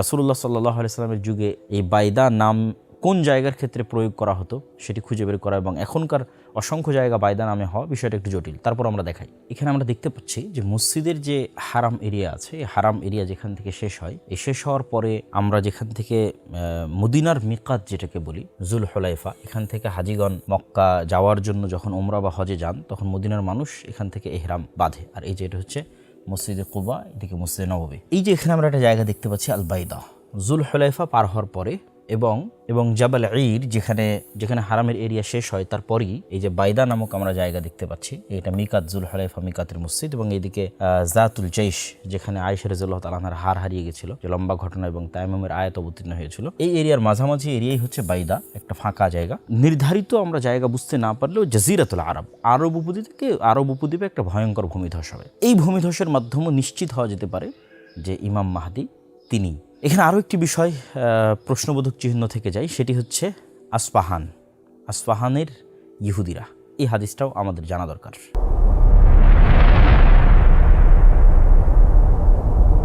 রাসূলুল্লাহ সাল্লাল্লাহু আলাইহি ওয়াসাল্লামের আরেকটি আশ্চর্যজনক হাদিস, সেই হাদিসটি হচ্ছে দাজ্জাল যখন বের হবে, ইয়াতবাউদ দাজ্জাল মিন ইয়াহুদি আসবাহান ৭০ আলফান। দাজ্জালের অনুসারী কারা হবে, দাজ্জালের সাথে কারা থাকবে, কারা দাজ্জালের আনুগত্য করবে, অনুসরণ করবে এবং দাজ্জালের হয়ে লড়াই করবে। তো রাসূল সাল্লাল্লাহু আলাইহি ওয়াসাল্লাম বলছেন যে ইস্পাহানের ৭০,০০০ ইহুদি দাজ্জালের অনুসারী হবে। তো চলেন আমরা দেখে আসি ইস্পাহান শহরটি কোথায়। বর্তমান যে ইরান, এই ইরান অঞ্চল এবং ইরানের আশেপাশের অঞ্চলগুলো বা মধ্য এশিয়ার অঞ্চলগুলো ইসলামে বিভিন্ন দিক থেকে খুবই গুরুত্বপূর্ণ। তার মধ্যে একটা হাদিস আপনাদের জানা আছে, রাসূল সাল্লাল্লাহু আলাইহি ওয়াসাল্লাম বলেছেন যে দিন যদি সুরাইয়া তারকার ওখানেও থাকে, তবুও খোরাসান অঞ্চল, মাওয়ারা ইন নাহার, এই অঞ্চলের মানুষেরা সেখান থেকে দিন নিয়ে আসবে। এবং আমরা যদি দেখি যে হাদিস শাস্ত্রের যে ইতিহাস, এই ইতিহাসে সবচেয়ে অবদান কাদের বেশি, তাহলে আমরা দেখব এই অঞ্চলগুলো একসময় ইলমের মার্কাজ ছিল। এই যে নিশাপুর, এই নিশাপুর ইলমের অনেক বড় মার্কাজ, এটা আজকের ইরানের অন্তর্ভুক্ত। এই যে তেহরান, এই তেহরানের নিকটবর্তী অঞ্চল হচ্ছে এবং আবু হাতেম আর রাজি, আবু যুরআ আর রাজি, তাদের যে দার্সের জায়গা রায়, সেই অঞ্চল। তারপর আসবাহান, এখান থেকে অসংখ্য আলেম ওলামা বের হয়েছে, আবু নুআইম আল আসবাহানি থেকে শুরু করে আরও অসংখ্য আলেম ওলামা, যেমন নিশাপুরি ইমাম হাকিম, অনেক বড় মুহাদ্দিস, মুস্তাদরাক হাকিমের লেখক। তো এই অঞ্চলগুলো থেকে যদি আমরা আরও একটু মাওয়ারা ইন নাহার তথা আমুদরিয়া এবং শিরদরিয়ার ওইদিকে যাই, তাহলে দেখবো ইমাম বুখারী, ইমাম মুসলিম নিজে নিশাপুরের, ইমাম বুখারী, মুসলিম, আবু দাউদ, নাসাই, তিরমিজি, তারা সব এই অঞ্চল থেকে তাদের আগমন ঘটেছে। কিন্তু এই অঞ্চল সম্পর্কেই রাসূলুল্লাহ সাল্লাল্লাহু আলাইহি ওয়াসাল্লামের আরেকটি ব্যতিক্রম হাদিস, যেটি আমরা কিছুক্ষণ আগে শুনলাম, যে এই আসফাহান থেকে ৭০,০০০ ইহুদি কিয়ামতের পূর্ব মুহূর্তে দাজ্জালের অনুসারী হবে। সুতরাং এটি একটি চমকে দেওয়ার মতো বিষয় যে এখন আসফাহান একটি ইরান শাসিত অঞ্চল এবং একটি শিয়া শাসিত অঞ্চল। হয়তো অদূর ভবিষ্যতে, আল্লাহ আলাম, আল্লাহ ভালো জানে, ৭০,০০০ মানে তো অনেক মানুষ, তথা অদূর ভবিষ্যতে এরকমও হতে পারে যে আজকের যে ইসরায়েল বা আজকের যে জেরুজালেম, সেখান থেকে ইহুদিরা সব বিতাড়িত হয়ে আসফাহানে গিয়ে আশ্রয় নিল, এবং যখন দাজ্জাল বের হচ্ছে তখন আসফাহানের সকল ইহুদি দাজ্জালের অনুসারী হচ্ছে। হতেও পারে, আল্লাহ আলাম, আল্লাহ সুবহানাহু ওয়া তাআলা ভালো জানে।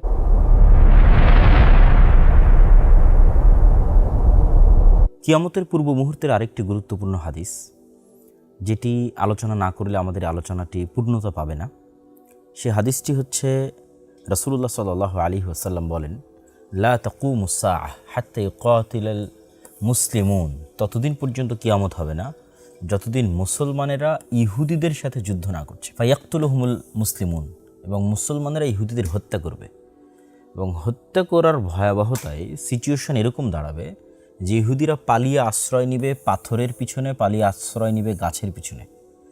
তখন ইহুদিদের বিরুদ্ধে গিয়ে প্রকৃতি কথা বলে উঠবে, আল্লাহর সৃষ্টি গাছ এবং পাথর কথা বলে উঠবে। কি বলবে?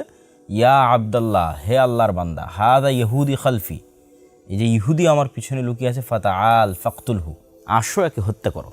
ইল্লাল গারকাদ, তবে গারকাদ নামক গাছ ব্যতীত, ফাইন্নাহু মিন শাজারিল ইহুদ, কেননা এটি ইহুদিদের গাছ। চলুন আমরা একটু সেই গাছটি দেখে আসি। ইহুদিরা যখন বিভিন্ন পাথর এবং গাছের আড়ালে আশ্রয় নেবে, যখন সকল গাছ কথা বলবে, সকল পাথর কথা বলবে, কিন্তু বিশেষ যে গাছটি কথা বলবে না, যেটা আপনারা হাদিসে দেখলেন গারকাদ গাছ, সেই গাছটা আপনারা আমার পিছনে দেখতে পাচ্ছেন। এই ধরনের ঝোপড়ির মতো গাছটি হচ্ছে গারকাদ গাছ। প্রিয় উপস্থিতি, এই ঘটনাটি কখন ঘটবে? এই হাদিসের যেগুলো অন্যান্য রেওয়ায়াত, এটি সহিহ মুসলিমের বর্ণনা, অন্যান্য রেওয়ায়াত যেগুলো বিভিন্ন বইয়ে এসেছে তার মধ্যে কিছু দুর্বলতাও আছে, সেগুলোর আলোকে ব্যাখ্যাকার ইমাম নববী সহ আরও যারা বড় বড় ব্যাখ্যাকার আছেন তারা লিখেছেন এই ঘটনাটা ঘটবে যখন মুসলমানেরা ঈসা আলাইহিস সালামের সাথে থাকবে এবং দাজ্জালকে হত্যা করার পর দাজ্জালের সাথে যে ইহুদিরা থাকবে, ওই যে আমরা আর এক হাদিসে বললাম 70,000 ইহুদি থাকবে দাজ্জালের সাথে ইস্পাহানের, সেই ইহুদিদেরকে এবার, বাকি ইহুদিদেরকে এবার মুসলমানেরা হত্যা করবে। তখন ওই সমস্ত ইহুদিরা এইভাবে আশ্রয় নেবে বিভিন্ন জায়গায়, এবং তখন প্রকৃতি তাদের বিরুদ্ধে গিয়ে কথা বলে উঠবে। তথা এই ঘটনাটা, ইহুদিদের এই হত্যার ঘটনাটা হবে ঈসা আলাইহিস সালামের সাথে দাজ্জালের যে মুখোমুখি হওয়ার বিষয়টি, তখন ঈসা আলাইহিস সালামের সাথে থাকবে মুসলমানেরা, দাজ্জালের সাথে থাকবে ইহুদিরা। সেই যে ফাইনাল যুদ্ধ, ওই ফাইনাল যুদ্ধে এই ঘটনাটি ঘটবে। আল্লাহু আ'লাম বিসওয়াব। আল্লাহ সুবহানাহু ওয়া তাআলা বেশি জানেন এবং ভালো জানেন।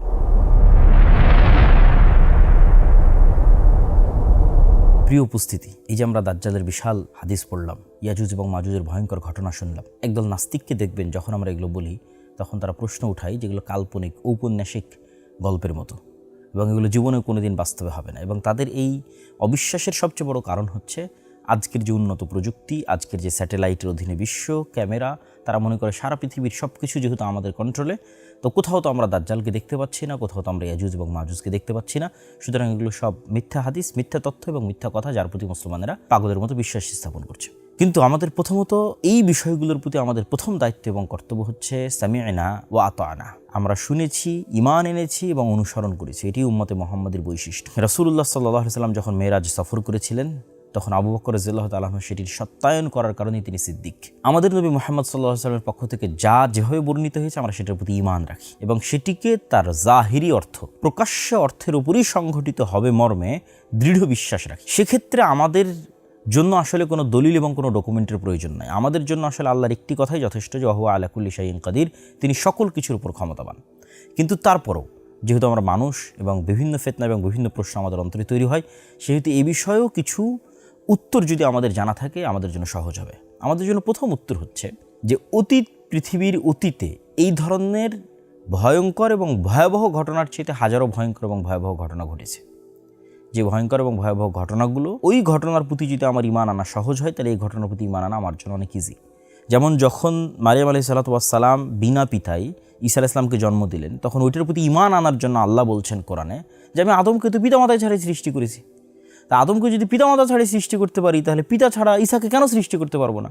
আগেরটা তো বেশি ভয়ঙ্কর। তাহলে ঠিক তেমনই ঈসা আলাইহিস সালাম আসমান থেকে নেমে আসবেন, এটা যদি আমাদের কাছে মানতে অবিশ্বাস্য হয়, তো আদম আলাইহিস সালামও তো তার হাজার হাজার লক্ষ বছর আগে তিনিও তো আসমান থেকে জান্নাত থেকে দুনিয়াতে নেমে এসেছেন। সেটা তো আমরা সবাই বিশ্বাস করছি, তাওরাত, বাইবেল, কোরআন সব জায়গায় লেখা আছে। তাহলে আদম আলাইহিস সালাম যদি জান্নাত এবং আসমান থেকে পৃথিবীতে নেমে আসতে পারে, ঈসা আলাইহিস সালাম কেন পারবেন না? ঠিক তেমনি আমরা যদি চিন্তা করি যে সূরা কাহাফের যে ঘটনাগুলো, যে যুলকারনাইন সফর করছে, ইয়াজুজ এবং মাজুজকে দেওয়াল দিয়ে ঢেকে দিচ্ছে, তাহলে ইয়াজুজ এবং মাজুজের অস্তিত্ব এবং ইয়াজুজ এবং মাজুজের সাথে সাক্ষাৎ অতীতে সংঘটিত হয়েছে। তাহলে এটার প্রতি আমাদের ঈমান কি পরিমাণ মজবুত হওয়া উচিত যে এটা নিশ্চিত আছে, এটা অতীতে যুলকারনাইন ইয়াজুজ মাজুজের সাথে দেখা করে এসেছে, তাহলে ইন ফিউচার অবশ্যই ঘটবে। ঠিক তেমনি খিজির আলাইহিস সালামের সাথে মুসা আলাইহিস সালামের সাক্ষাৎ, যেটাও সূরা কাহাফে আছে। দেখেন এটা কি ব্যতিক্রম ঘটনা। কোথায় এখন খিজির আলাইহিস সালাম? তিনি কোথায় থেকে আসলেন? তিনি কোথায় হারিয়ে গেলেন, তাই না? তো তার ঘটনা যদি সত্য হতে পারে, তিনি যদি আড়ালে থাকতে পারেন এবং তাকে খোঁজার জন্য যদি একটা নির্দিষ্ট পদ্ধতিতে মুসা আলাইহিস সালামকে যেতে হয়, আল্লাহ সুবহানাহু ওয়া তাআলা যদি খিজির আলাইহিস সালামকে আড়ালে রাখতে পারেন, দাজ্জালকে কেন আড়ালে রাখতে পারবেন না? তাহলে যে ঘটনাগুলো কোরআনে অতীতে বর্ণিত হয়েছে এবং আমরা বিশ্বাস রাখতেছি, সেটার উপর যদি আমি বিশ্বাস রাখতে পারি ভবিষ্যতে ঘটবে এরকম ঘটনার উপর কেন আমি বিশ্বাস রাখতে পারবো না? দাজ্জাল আসলে একদিন হবে 1 বছরের সমান। মানুষ বলে এটা কী ধরনের কাল্পনিক অলৌকিক কথা, কেমনে সম্ভব? অথচ কাছাকাছি এই ধরনের ঘটনা কোরআনে অতীতে সংঘটিত হওয়ার কথা বলা হচ্ছে। যেমন আসহাবে কাহফের ঘটনা, যে তারা 309 বা 310 বছর ঘুমিয়ে আছে, অথচ মানুষ তাদেরকে মনে করতে যে তারা জাগ্রত, এবং তারা ঘুম থেকে উঠে বলছে কই আমরা তো মাত্র অল্প কিছুক্ষণ ঘুমিয়েছিলাম। আবার যে নবী আল্লাহ সুবহানাহু ওয়া তাআলার কাছে মৃতকে জীবিত করার মুজিজা দেখতে চাইলেন, তাকে আল্লাহ সুবহানাহু ওয়া তাআলা সেখানে মৃত করে দিলেন, তার ঘোড়া তার খাদ্যদ্রব্য সব মৃত হয়ে গেল। তিনি উঠে তিনি মনে করছেন তিনি অল্প সময় ছিলেন, তার ঘোড়া লাশ হয়ে সম্পূর্ণ কঙ্কাল হয়ে গেছে, তথা ঘোড়ার উপর দিয়ে 100 বছর অতিক্রম হয়ে গেছে, তার খাবার নষ্ট হয়নি। তাহলে তার খাবারের উপর দিয়ে কী সময় অতিক্রম হলো? এই যে সময়ের আপেক্ষিকতা, সময়ের যে গতি, এটার আপেক্ষিকতার কথা কোরআনে আগেই অসংখ্য অতীতের অসংখ্য ঘটনায় তুলে ধরা হয়েছে। তাহলে আমাদের ঈমান রাখতে হবে যে এই জিনিসগুলো একদিন ঘটবেই। তারপরও 3টা পয়েন্ট আমি বলতে চাই। প্রথমত, যে দাজ্জাল, ইয়াজুজ মাজুজ এই পৃথিবীতেই যদি থাকে তবুও সম্ভব, 2 ভাবে সম্ভব। 1, আপনি কখনোই নিশ্চিতভাবে দাবি করতে পারবেন না যে এই পৃথিবীর প্রত্যেক ইঞ্চি জায়গা, সমুদ্রের প্রতিটি পয়েন্ট, জঙ্গলের প্রতিটি পয়েন্ট আপনার অধীনস্থ এবং আপনার কন্ট্রোলে। এখন অসংখ্য জায়গা আছে যেখানে মানুষ যেতে পারে না, যে দ্বীপে মানুষ যায় না, যে জায়গায় মানুষ সফর করে না, চলাচল করে না, জাহাজ যায় না, এরকম অসংখ্য জায়গা আছে। ওই জায়গাগুলোতে দাজ্জাল বা ইয়াজুজ মাজুজ আছে এটা বলতেছি না, কিন্তু সারা পৃথিবী যে মানুষের কন্ট্রোলে, এটা মিথ্যা কথা। দ্বিতীয়ত, দাজ্জালের সাথে যদি তামিমাত দারির সাক্ষাৎ হয়ে থাকে, এই যুগেও মানুষের সাক্ষাৎ হওয়া সম্ভব নয়। হয়তো দাজ্জাল কোথায় আছে এটা যাদের সাথে দাজ্জালের যোগাযোগ তারা জানে। যেমন এপিস্টিন ফাইল প্রকাশের আগে কে জানতো যে এরকম একটা দ্বীপ, যেই দ্বীপে মানুষ জাহাজ নিয়ে যায়, উড়োজাহাজে, প্রাইভেট জেটে যায় এবং এই ধরনের অপরাধ করে, কে জানতো? কেউ তো জানতো না। 2 নম্বর, আমরা যে পৃথিবীতে বসবাস করছি, এই পৃথিবীতে তো আমাদের সাথে জিন এবং শয়তান এবং ফেরেশতা, তারাও তো আমাদের সাথে আছে, আমাদের আশেপাশে আছে, কিন্তু আমরা কি তাদের দেখতে পাচ্ছি না? তাহলে আমরা যদি জিন শয়তান তাদের দেখতে না পাই, অথচ তারা আমাদের সাথে আছে এই পৃথিবীতে, তাহলে আমরা দাজ্জাল এবং ইয়াজুজ মাজুজকে দেখতে পেতেই হবে। এই প্রশ্ন কেন আমাদের অন্তরে উত্থিত হচ্ছে? এবং আজকের বিজ্ঞানও বলতেছে যে বিভিন্ন ডাইমেনশনে আল্লাহর সৃষ্টি থাকতে পারে। আমরা থাকি 3D, 4D, 5D, 6D, আমাদের চেয়ে উপরের ডাইমেনশনে যারা আছে তাদের আমরা দেখতে পাবো না, কিন্তু তারা আমাদের দেখতে পাবে। এবং সর্বশেষ পয়েন্ট, আল্লাহ সুবহানাহু ওয়া তাআলা কোরআন মাজিদে বলেছেন যে তিনি 7 আসমান এবং 7 জমিন সৃষ্টি করেছেন। তো আল্লাহ সুবহানাহু ওয়া তাআলার অন্য জমিনেও তো থাকতে পারে দাজ্জাল, ইয়াজুজ মাজুজ, খিজির আলাইহিস সালাতু ওয়াস সালাম, তারা তো অন্য জমিনেও থাকতে পারে। এটা অস্বাভাবিক কিছু নয়, কেন ওই সমস্ত জমিনেও আল্লাহ সুবহানাহু ওয়া তাআলার আদেশ এবং ওহী অবতীর্ণ হয়, এটা আল্লাহ সুবহানাহু ওয়া তাআলা বলেছেন। এবং কিয়ামতের পূর্ব মুহূর্তে দাজ্জাল কেন্দ্রিক যে ঘটনাগুলো, এগুলো তো একটা বৈপ্লবিক এবং ব্যতিক্রম ঘটনা, প্রত্যেকটা ব্যতিক্রম ঘটনা। দাজ্জালের কাছে জান্নাত থাকবে, জাহান্নাম থাকবে, আসমান তার কথা শুনবে, জমিন তার কথা শুনবে। দাজ্জালের উপস্থিতিও একটা ব্যতিক্রম ঘটনা, যার ফলশ্রুতিতে পৃথিবীতে এত ব্যাপক পরিবর্তন হবে যে পৃথিবীর একদিন হবে 1 বছরের সমান। সুতরাং এই বিষয়গুলোকে যদি আমরা একটা আরেকটার সাথে রিলেট করি, তাহলে আমরা বুঝতে পারবো যেখানে অসম্ভব বলে কোনো কিছু নাই, আর আল্লাহ সুবহানাহু ওয়া তাআলা সকল কিছুর উপর ক্ষমতাবান। সুতরাং এই ধরনের বিশ্বাস স্থাপন করা যে দাজ্জাল মানে এআই, দাজ্জাল মানে আমেরিকা, দাজ্জাল মানে অন্য কিছু, দাজ্জাল মানুষ নয়, বা ইয়াজুজ মাজুজ মানে অন্য কিছু, অন্য কেউ, জি না, ইয়াজুজ মাজুজ আদমের সন্তান, দাজ্জালও আদমের সন্তান। হাদিসে এবং কোরআনে যেভাবে বলা আছে সেভাবেই সংঘটিত হবে, এটি আমাদের ঈমান থাকতে হবে। আল্লাহ সুবহানাহু ওয়া তাআলা আমাদের কবুল করুক, আল্লাহুম্মা আমিন।